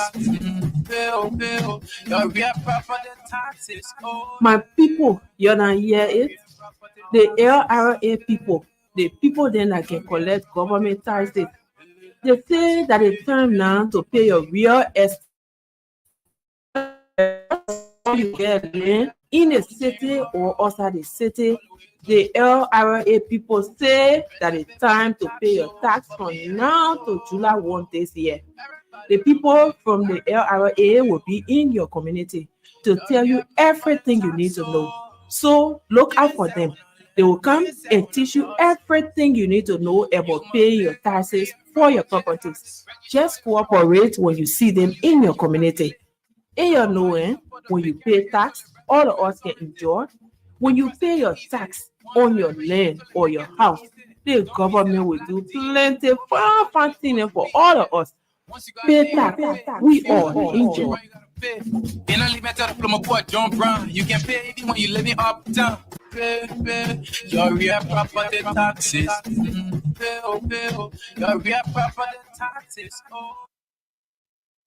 Okay, sorry, it's good that we are back here this morning on the Punch Breakfast, Show. Harris, we are back, and I like the conversation with with our brothers there, and once you are becoming marginalized in your own country, that's what happened. You become disenchanted. Yeah, of course. Yeah, of course. And I have a point, though. And the minister of agriculture will need to we have to see the need in addressing some of the things that they are saying. They have a point. Of course, that's what I said. They have a point. All that is needed now is dialogue. Yeah, they just have to have a dialogue, okay, and they sort things out. We hope and pray that some days we'll have them here and they will, a length of lot time. I think for that conversation, I think even 1 hour is not all right. Yeah, we hope some days we'll have them on here, okay, and so they can smile again and say, "Oh yes, that government has listened to us." We hope we hope that we have them in as soon as possible time. But coming out shortly, we will have Dominic Nimland the chair on trade and commerce at the Liberia Business Association. And he's the president of the Patriotic Entrepreneurs of Liberia as well. Will be our guest in a very short space. We have him. We're going to talk more about we're going to be talking more about business development in this country and why are we on the executive order. That's not executive but the administrative guideline from the government. If you maybe record opening the rice business, the importation of rice across the country. Yeah, today it's all about business. Business. Today, we're talking too much politics. We're in business today. So, but if you stay following and you listen to the guys that just left the show and you want to make your contribution, the lines are still open. We'll take few calls as we prepped up to have our second guest. We just needed to run with time. So you can still call and probably you're part of the robot sector and you are going through the pinch that they are feeling also. So now you can still call us on 0778-665-699. Now we can take like 3 calls as we get set to bring in our guests. So 0778-665-699 or 0880-561-644. Probably you are set to you're feeling the pinch. Or on a momentary have been placed by the agriculture minister. Just it's a communication though, letting the put manager know about what were previously lifted by the president and for such a day. So we're still taking your calls 0778-665-699. Let's take our brother from the diaspora this morning. Good morning. Welcome back. Thank you. Douglas. Baka, thank you. Yeah, thank you. This is Douglas. I'm calling from Europe. And the guys that were on now, when they first they were going from radio station to radio station, and when they lifted the ban for 2 months, they were quiet. They were just eating. Now they are talking about the time is elapsing, then they're coming back, they're causing us all around. No, they're not. No, they say they're causing us now. They are raising genuine points though. Yeah, the points are genuine. But again, for example, if do you know how many person Jetty is employing over there? So what they do when they go to Europe or other countries in Asia, then they collect people, then people come and give them money, then they go and buy the robots around and put it in the container and ship it. Instead of Jetty got a plan that will employ more people. For example, the people that own a farm, then plus the people that Jetty is employing in his factory. So what they need to do, I think, is to have a board that will set the price. And that price should benefit them, and they should benefit the other people too. But I think they just want to take the raw material and ship it, which is not good. All over the world, you just don't just take raw material and ship it. You have to process it. And as soon as you process it, the government tax go up. Okay, thank you so much. Not be the same again. All right. Thank you. Thank you so much. We're still taking your calls 0778 665-699 or 0880-561 644 0880-561 644. We stay anticipating soon our guests join us this morning. But we're still taking your calls. Keep them. Previously, we talked about the president and the president town hall meeting with the youth of Liberia and the opposition CDC. You know, each time we talking about opposition. One CDC was just in power though, and then they be into opposition now. Is something that So let's go to the phone line and take this person here quickly. Good morning. Morning, Bagard. How are you? I've been pretty well. Welcome. Your name, where joining us from? I am you from Kingsville. Okay. Yeah, I asked my brother I sent off from Europe there. He's not here, so he doesn't know what is happening. We are not against if the people that are talking are not against adding value. But the problem there is that if you're adding value, the supply chain will be respected and let everybody be in the business. So you can say that somebody is employing people. Because you employing people, you will destroy, you creating 866,000 jobs. You know the number of people, when the fire closes down, the number of people that are going to drop, including their dependents and things. So let him understand. No one is against adding value, but that's not the value we're talking about. This thing, CSR is talking about it started with 1936. They are not brought any improvement in Nigeria. And people start doing real manufacturing. Nobody must be talking things, came in here more. I will do this when the part of project there is not being done. Okay. So I just want him to understand that the people are not being silent, it's being working. Okay. We work with them, we know that they are not being silent. All right. So that every day they will get people already to talking. All right. Thank you so much for calling in and being a part of the conversation this morning. 0778 665 699. 0778 665 699 0880561644. Are the lines that you can call, and you will be live with us this morning on the Punch Breakfast Show on Punch FM 106.7. So we are still anticipating for our guests to join us. Harris. Yeah, I think our guest is having a little bit of problem with the not able to use the link so easily. So it's a bit of challenge for him. But we hope he wake up on this very soon to join us. Yeah, because we want to talk more. This morning we had changed the whole conversation. Usually on Monday there's politics. Politics. Everyone wants to hear the politics. But this morning we thought to diversify the conversation. Let's bring the business sector as well.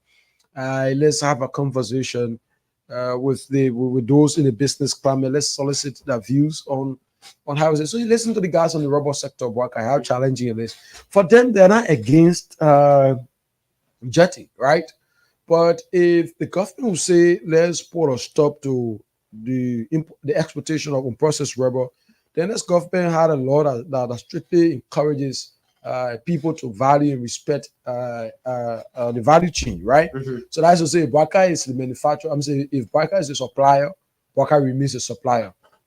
If so, it comes from the farmer to the wholesale, take it to the processing plant. But the processing plant cannot be bypassing the chain of command in what have you. So, for instance, if you're responsible for the transportation, then the processing plant goes on to have a transportation service. So, literally, what that means is that they're taking you off job. And so that answering different or someone to tell you. So that's just how it worked for them. Okay, so now we have with us Dominic Nimne. He's the he's here with us. He's our guest. He's not live in studio, but he's joining us from his office due to one or two problems. But it's good to have him. This gone time we talked to him about some issues, and we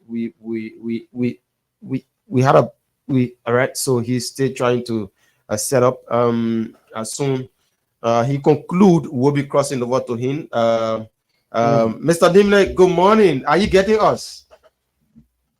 Good morning. Good morning. Good morning. Okay, you are live with us this morning. Thanks for joining us from your office there on the Capital Bypass. It's good to have you this morning. How you doing? How was the weekend? Well, we bless God for His grace, and I'm grateful to be with you guys in the studio. All right, so let's go directly to the issue. The last time we interviewed,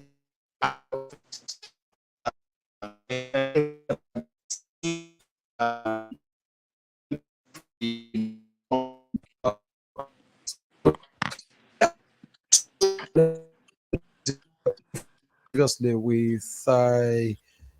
Nimland concerning the government measure when you want to talk about the guidelines, the administrative guideline that's opening the rice importation business in this country. Following that, there are demands, pressing concerns on the need to have him on the show where we can talk more. So we extended an invitation, thankfully, to have you on the radio this morning. And so we trust you are doing great. And so we begin. The 26th is around the corner. On Friday will be the 26th. At times, it's good to solicit the views the business people. Usually, comparing years back when 26 is around, you understand the business climate, is booming as the way we expect it to be. How is it like with the business association as a whole? Well, Liberian businesses as more than spectators as we speak, from Manasedi regime up to this, from Manasedi regime to President Weah and honor our new government, Liberian businesses as spectators. We are yet to recover our economies from the hands of foreigners. That can only happen by our government. All right. So when this is not just about President Boakai, as he keeps started it been an age-old thing, and from you been into business, I know you for a very long time. You've been into business. What are the major problem Liberians are facing when it comes to business?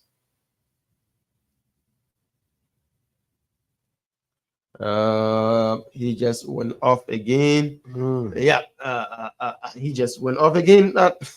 Yeah, and we needed to talk about this. Yeah, of course, especially with the question you asked. We want to kickstart a conversation with that Boakai.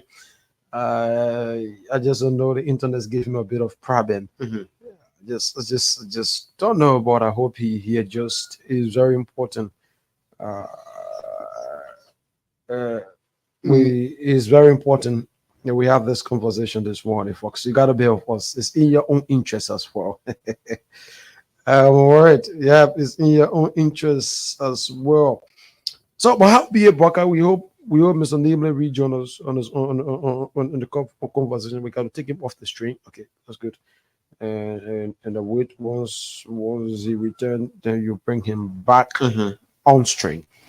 But it is important, right, that we have this conversation. You see, for the government to progress as well, Waka, a greater responsibility is on our parents in every sector in this country, from security to you move on to transportation, you move on to health, you move on to education.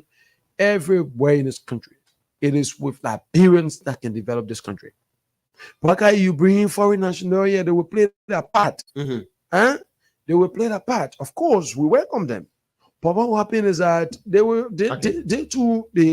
okay. He's back with us. So we could just Mr. Nimle, I asked you a question before you could go off. Like I said previously, you've been into business, you've been importing cars and doing a lot of other businesses. And the issue about liberalization, most especially when it comes to business, what is our own problem? What's the problem that we are facing as a country? So the problem we are facing, we don't prioritize our own. The government after government have been putting Liberian, giving the Liberian little bit knowledge that everybody will understand. If they say if the horse not sell you the street will not buy. Government after government been putting Liberian own businesses into mental cups, so we been dish with broomstick. Okay, we are being marginalized by our own government. For example, you cannot be in a country as a foreign business. You're doing wholesale, retail, and supply. You cannot call yourself investor that you come into a country. In my own little man knowledge, or investor is somebody who bring in money to infuse into that economy, not to go after our local bank loans. Our local bank loan haven't been used by us. It's being used by foreigners. And I will say this: Liberia doesn't have bank. We have social clubs that we call bank here. All right. To open bank in Liberia is $10-15 million. To open bank in Ghana, Africa, Nigeria, it's $500 million or $1 billion. $500 million, which is 500 million. And 75 to 85, 90% of that money, I said to be correct, will be kept in the central bank of that country. But in Liberia, for example, for the past decades, for the past 30 years or 25 years, I seem to be corrected, our foreign exchange rate been run by foreign business persons in our country. It haven't been run by the central bank governor. Central bank governor will come up and say, for example, the rate is 50. The out there, you go there, the foreigner will carry it to 55 or 65, and the government do nothing about it. That's a national security issue. What we have a lot of artificial shortage on our market because the foreigner control our economy. They will go there and make government low bad, say there is no rights. They will come on, they try on President Baga recently. They try on they've been doing it to President We are doing President Sedita. They will say there is no gas because most of these things, our government gave these people 100% power. For example, before Manasari came into power, the purchase power or the liberalization policy, Liberians have more purchase power than the foreign businesses. Like in Ghana, for example, the Ghanaians have 55% purchase power, while foreigners have 45%. Like that, when you come with your money, now the 419 investor we got in Liberia, we're talking about real investor. If you come with $10 million in Ghana to come invest, you forced to use Organia or join with Organia. Like that, the profits. Because to do any business is to maximize profit. They pay for that business. At least 30% or 20% will be left in Ghana to boom the Ghanaian economy and the left side of the citizen. But in Liberia, it's on the opposite side. You look here, you see City Baylor, City Brother, then doing wholesale, retail, and supply. There is nothing being left for us Liberians. They're selling cooking gas. They got motorbus supplying cooking gas. City Baylor right here next to my store on 15th Street. They're selling cement by bag. They're selling crush rack. They're selling sand. They're selling blacks. They're selling 2x2. What being left for Liberian? City Brother, when we were importing steel raw was cheaper and good quality. Today, City Brother is the only person allowed to buy scrap, and he buying scrap lower than the price in the region. In Ghana, in Nigeria, he buying scrap lower because our legislature, our government has sold our birthright to City Brother, and the steel right he producing is mass. It's not good. The rubber dishes he produce, the rubber things he producing, it's mass production. You say that in City Brother here in a party, they for you. You will find your clothes that it's an open secret. The zinc he produce is of no good. I hear say Jetty produce or doing rubber factory. It will see the CO1 in new bottle. You're not going to do nothing good there for Liberians. And all of Liberians, these people are open. All of Liberia, they have Liberia, they have open. They have become multi-millionaires. Some of them billionaires. They have open company all around the world. Sadi Brother today he came to Liberia as a store to Lebanese. As I speak to you, Sadi Brother today have company all over. He got businesses in Dubai, Ghana, Nigeria, Guinea, and what have you. But guess what? The thing he's doing in Liberia, he cannot do it in Ghana. They cannot lie. The thing he's doing here, he can do it in Guinea. He got a company in Guinea. Before he open that company, we know why he patch you. But in Liberia, they will insult you when you go talk. They say, get me. I got a government official in my pocket. And over the weekend, you'll see representatives, senators, ministers, and going into them. So they cannot right the wrongs that the people are doing to the Liberian people. You see a company like B. Martin and what have you coming here? They're bringing truck drivers. They're bringing coke. They're bringing tire punchers. Are you trying to tell me I don't have truck drivers? What's going on with us? When we get representative or senator that will stand for the people, speak for the people. But when they're ready to get elected or re-elected, they come with all the political jargon. And then they say you want to approach woman, you will say all the sweet things to get her. All right? It needs to stop. Our health sector, education sector, there. When last you have heard the representative and senator has spoken that they should empower the health sector, the education sector, even the police, the military. We have the least military in the whole Africa.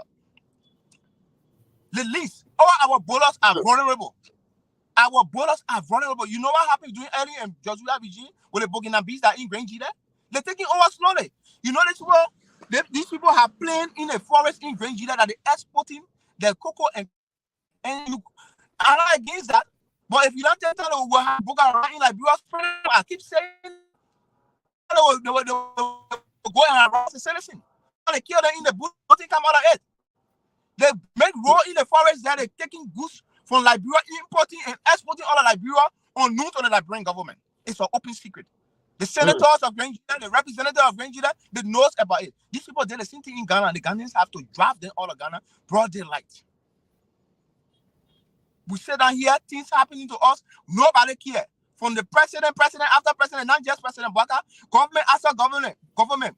Nobody care about us. You get white men, black men, and Liberian men, we just different. You got APN terminal, refuse our national currency. They don't take Liberian dollars. Manasadi went put pen to paper. I hear Ernie Slow saying it was a worst regret. I hear Prim Morning saying that it will not be business as usual for you to become senator. What have they done to right those wrongs that they have done to Liberian people in the last 12 years? Or in 18 years, 19, 20 years? They are doing nothing. They are just there enriching themselves. Sending that women into because they know the hospital in Liberia is death trap. You know what happened during Manasadi region, if you can remember. Edward Ford represented the former representative Edward Ford. When people were dying in JFK because of no electricity on oxygen, they didn't do nothing. But when his daughter went to JFK, his daughter got so rest in peace, she passed away because of legislation. He said he wants to his own government. Isn't that laughable? Where are we hailing? You JFK is a death trap. Government hospital don't have no drugs. You are not hear representatives and senators that say that the light gone off. You are not hear them talking. Nobody talk about the Liberian private sector. If Liberians will be built, we're not going to be built by Liberians, not foreigners.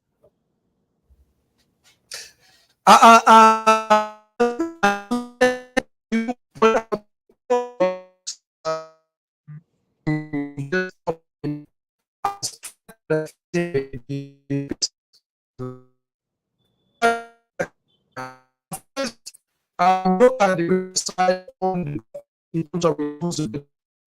And we look on the other hand at those Liberians that are into the business sector. At times, I'm puzzled. How is it that the foreigners, so to speak, will come without a dime in Liberia and able to establish themselves and become one of the biggest or one of the wealthiest business people in Liberia? While we have Liberians in this country, right here, and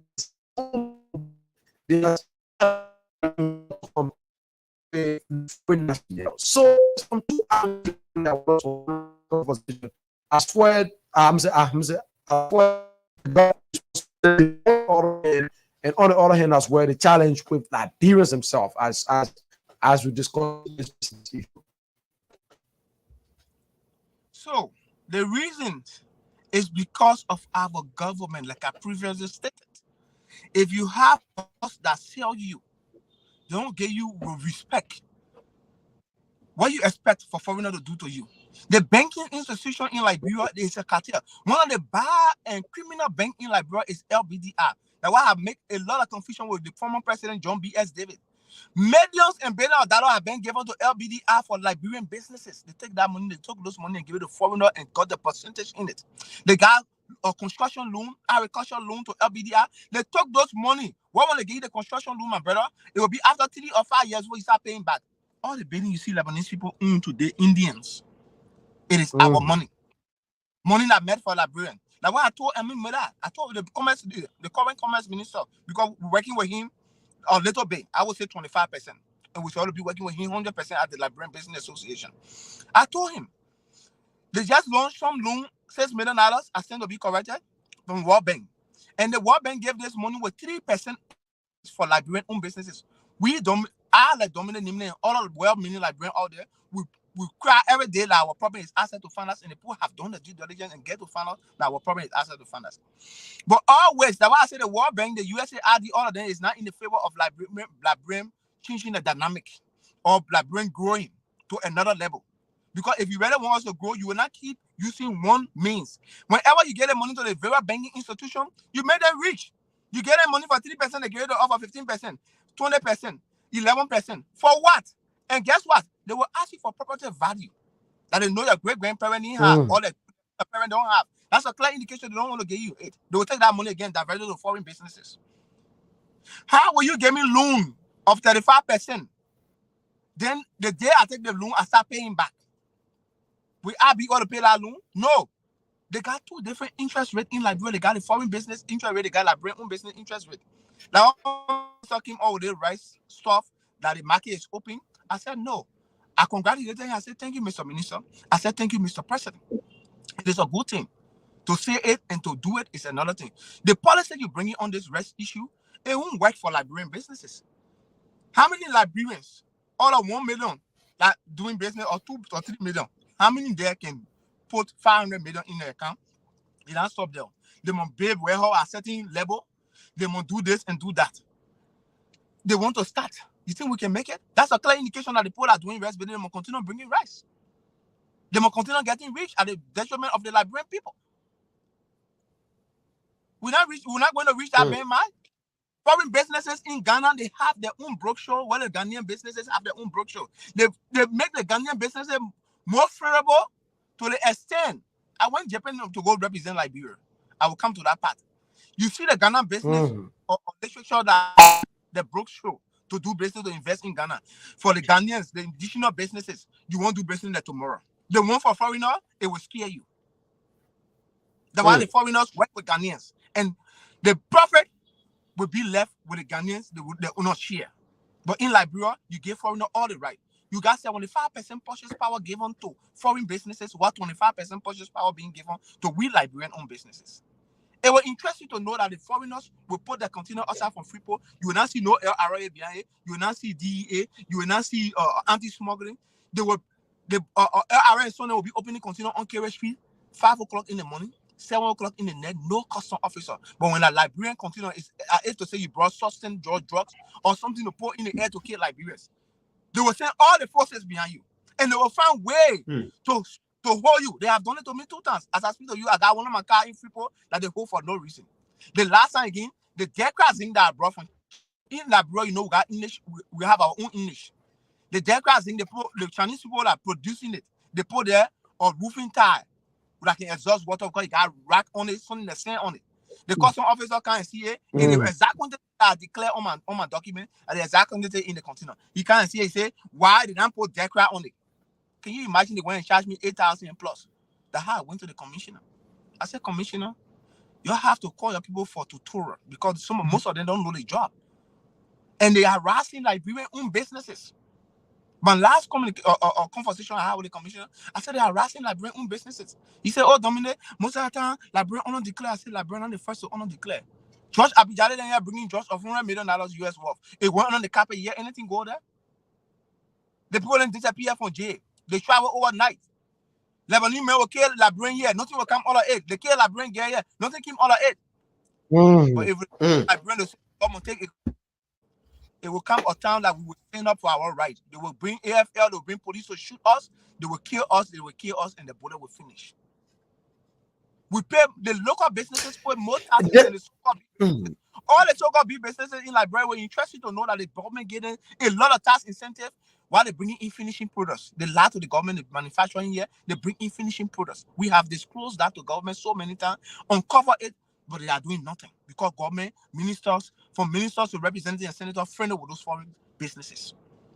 So they don't care what the people do to us.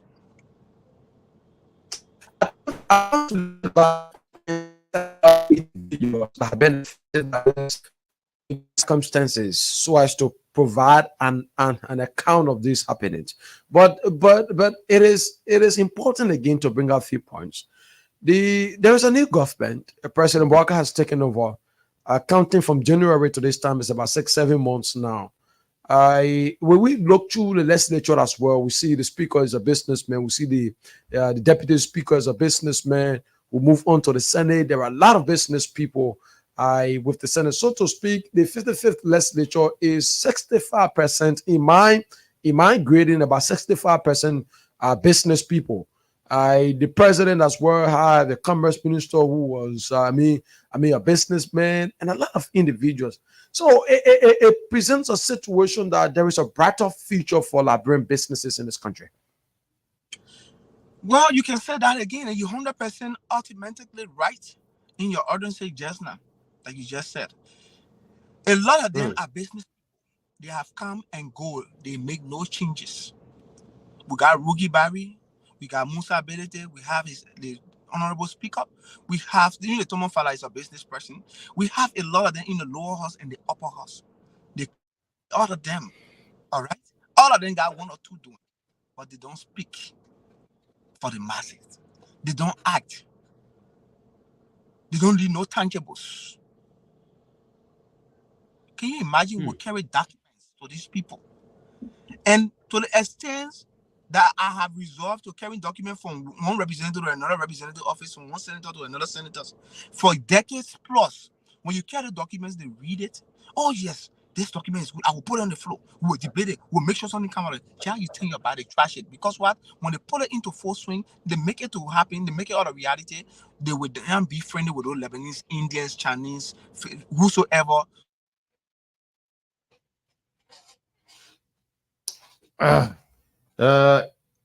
We just lost him again along the way there. We will try to reconnect with him back on the show this morning.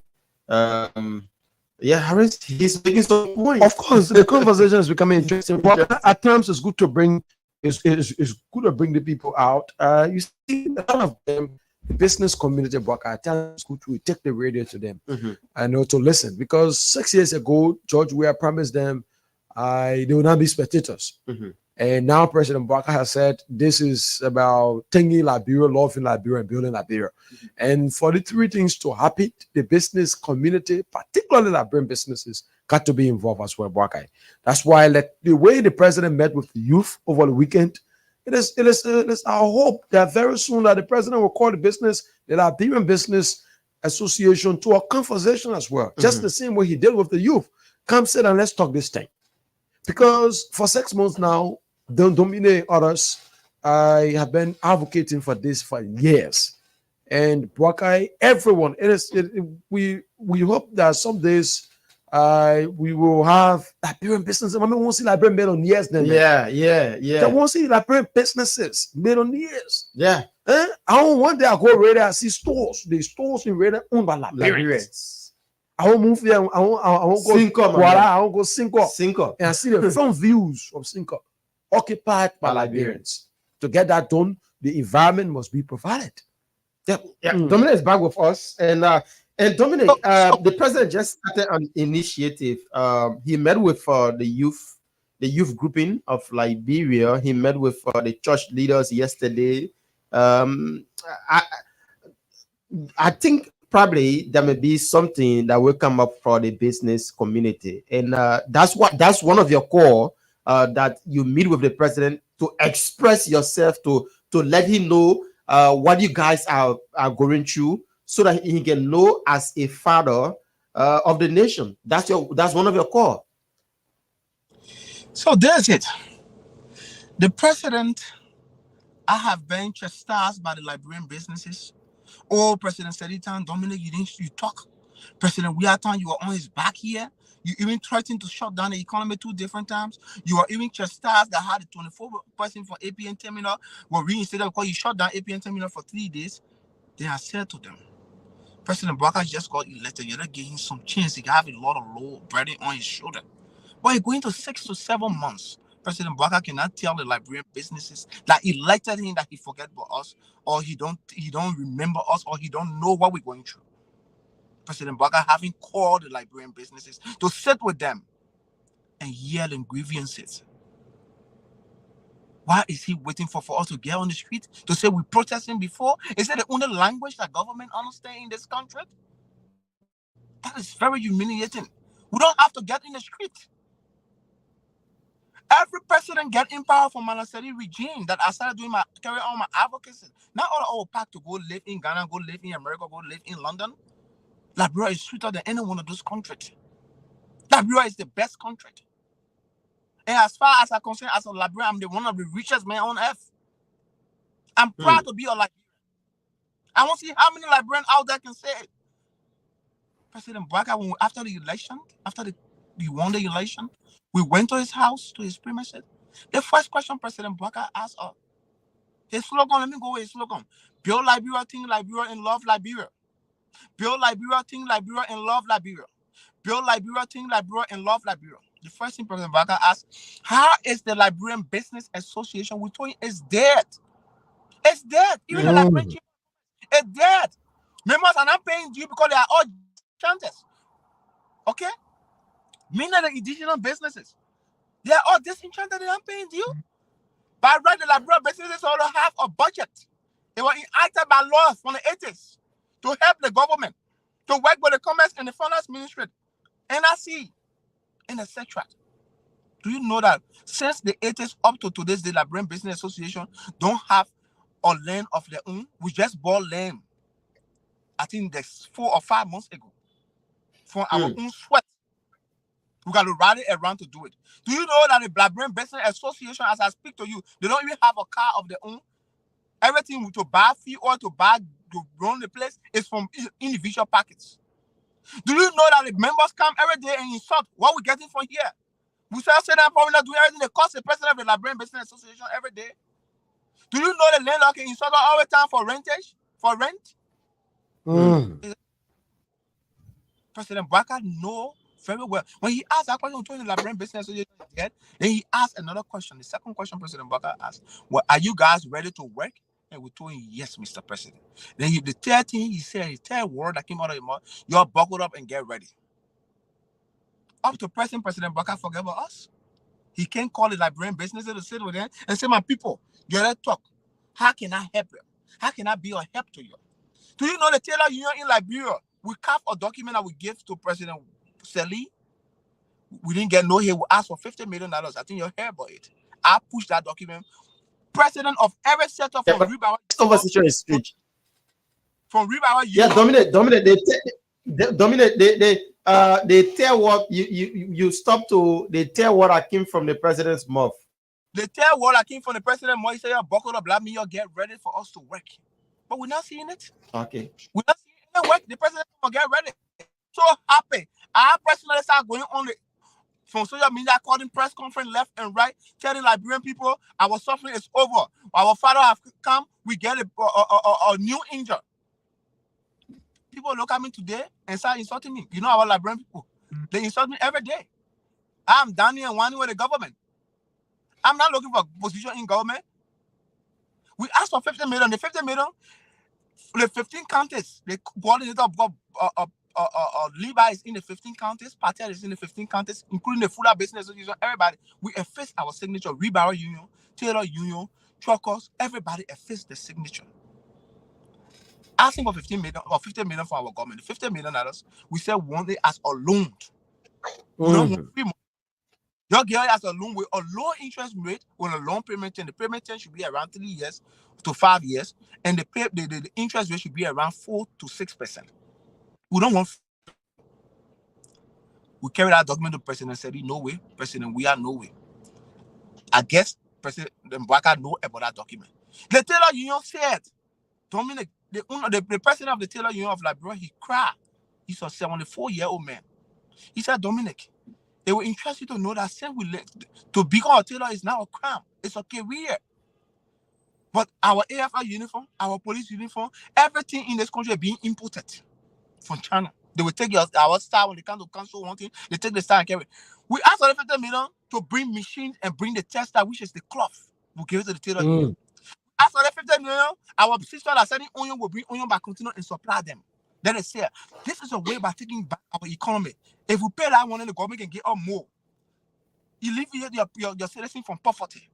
But maybe our government, after government, enjoy to see us in higher poverty. To see our children being through from schools. Taking bank loan, like a debt child that we cannot pay back. When I raised the issue to the bank governor, 3 different central bank governor, I have raised the issue to them and say why the interest rate is 35%, and the banking institution say you give them that interest rate. Even if the person default, you will start adding up a day. You don't even cut off the interest rate. To the extent coronavirus came here, government shut down. It was worldwide, but interest rates still went on loans that Liberian took, and they start carrying people to the police station. Because even Mappe and others sit down to the temple of justice. The chief just said that they don't know what Liberian business. Even Mappe only sit down to auction Liberian people property. Does she know what Liberian businesses go through? We bring slipper from China. The same slipper the Lebanese, the Indians, the Chinese bring it, and they bring it on letter of credit. Liberia are the only country in the world where you see 15-25% on one continent. We call it groupage continent. When we go buy our goods out there, people Liberians. Because you see one Ghanaian, one Nigerian, one person standing doing 50 or 20 feet, 25 or 40 feet per month. 10 40 feet, 5 40 feet, 140 feet per person per month. But Liberia, you see 25-30% on 140 feet continent. And you will bring that slipper back. I will interest you to know you bring the slipper, you selling it $35. The Lebanese, the Indian, Chinese selling it for $20. Well, you already take the bank loan. How do you pay back that bank loan when the goods being left in your hand? Does Judge Yvonne Mappe know about that? She sent people to do case study while Liberians keep bringing Liberians so they can pay back the loan. How can you give me a loan? I haven't invested the money, and I start paying back that loan the very day I take it. When we bring in goods from China, it takes 3 months. You get a person $35,000, for example. The person takes 3 months to go to China and bring the goods. Before the goods arrive, they pay. For example, they pay $4,000. They give you half of the money, maybe 60% of the money. You take it from them. Then they bring Yeah, so Harris, this is interesting, and we are already running out of time. We just are roughly about 7 more minutes to go. We'll take some calls on 0778-665-699. You are listening to Dominic Nimley. He's outlining some of the difficulties Liberian businesses are facing in our country, and he has spoke lengthily this morning on the show. So we probably you are part of the business community, and you are listening to Mr. Nimne on some of the things that he's been saying. We'll open the phone lines on 0778-665-699, 0778-665-699, 088654. Okay, Dominic, we'll need to take some calls because we are already running out of time. Now the phone lines are open 0880-561-644 or 0880-1644. You can call on 0778-665-699 are the lines that you can call, and you will be live with us this morning. Let's go and take somebody from line 1 this morning. Good morning, welcome. Morning. Yeah, welcome. Let's take 30 seconds quickly. You're live on the radio. My brother, I'm George. Calling from Johnsonville. Okay. I don't know how the people want we Liberians to really enjoy our country. We have it so difficult.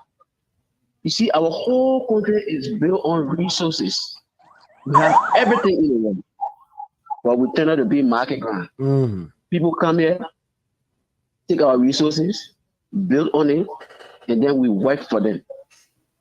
Land demands can't take over our resources, especially the diamond, the gold, and you name it.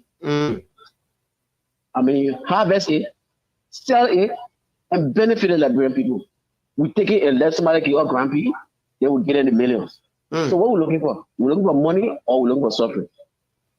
That's the question. You look at EDC, money captain sitting down over there.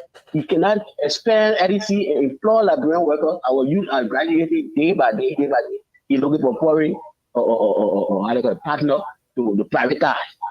Okay, thank you so much. We'll take another more call, 0778-665-699, 0778-665-699, 0880-561-644 are the lines that you can call, 0880-561-644. Keep your calls coming in this morning, and Dominic is making the case. Let's take this person here on line 2. Good morning, welcome.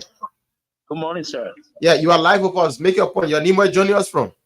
Well, my name is Samuel David, and I call from Royalty Highway. Okay, Samuel. I just want to thank my brother Dominic for what he explained. And these things are these are things that making Liberian to be very, very poor in our own country.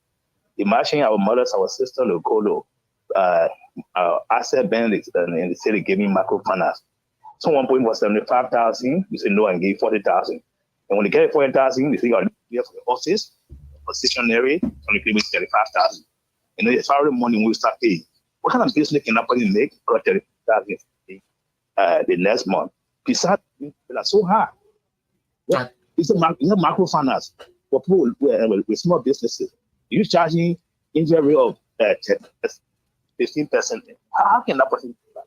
So our government is looking to this thing. All right, thank you so much. Let's take 2 more calls, 0778-665-699. Government need to look in the the microfinance loan stuff, and that's what they are saying. You can take loan today, then you start paying towards that loan the same day. Let's take this person. Good morning, welcome. Good morning. Yeah, welcome. This is Bokai calling from Carwell. Okay, Bokai, welcome. What Dominic is talking is true. The Liberian business will never grow. Because for one fight, when you go to the bank, you take the money. When you take the money on the 1st of July, definitely you're going to pay the money the 1st of August. Within 1 month time, there's no way you can make business to collect that money. Secondly, I took money from Asset Bank. I'm doing an oil business. I go buy the material oil, boil it, and sell it out to people for soap. I was doing that business at the time. I have not taken money from the bank. But since I took money from the bank, the business the business is going down because the release season, the customers, they slow, and I have to pay the bank every month. So I'm going into my capital now to pay the bank. Wow. So at the end of the day, the middle of business will break down. Okay. So when you're talking, that's the truth you're talking, the Liberian business will never grow. All right. Thank you so much. Let's take our last call. 0778-665-699. Yeah, 0778-665-699. It is 0561-644. Yeah. So Harris, we need to wrap it up. Yeah, we'll just get back. Yeah. So Dominic, you listen to the callers. Yes, I listen to the callers. And you and myself have been listening to them for the last 20 years. I've been doing it's always same thing. President Biden can change the stories if he wish to, which of course I know he will. And he shouldn't listen to cabinet minister that will tell him rhetoric, lies, and telling that they are doing things for the Liberian private sector out there. They are doing nothing. We have 7 months into this affair. The first meeting the president Go ahead. The first meeting the president went for the USA African Business Summit. There was no business person that went with him. The second meeting he went for to Korea, there was no business person from the Liberian Business Association, neither from the Liberian Chamber of Commerce. It's a red flag. We have to be respected by our government. We are the one that have the government. President Bakar, our father, Your Excellency, to the speak up, to the pro tem, to the vice president, who is an entrepreneur as well, y'all deliver Liberian-owned businesses. We are tired of being spectators. That's all I have to say. God bless Liberia. Okay. Thank you so much. That's the voice of Dominic Nimle joining us this morning on the Punch Breakfast Show from his office there. But let's cross over to our news team, where Jeremiah Bender is pretty seated to bring you the news headline. Good morning, Jeremiah. Welcome. Good morning, Walker, and welcome to the news summary at 10. The Ministry of Labor and Chairman of the National Anti-Human Rights Trafficking Task Force of Liberia, Councillor Cooper Kura, has a show international partners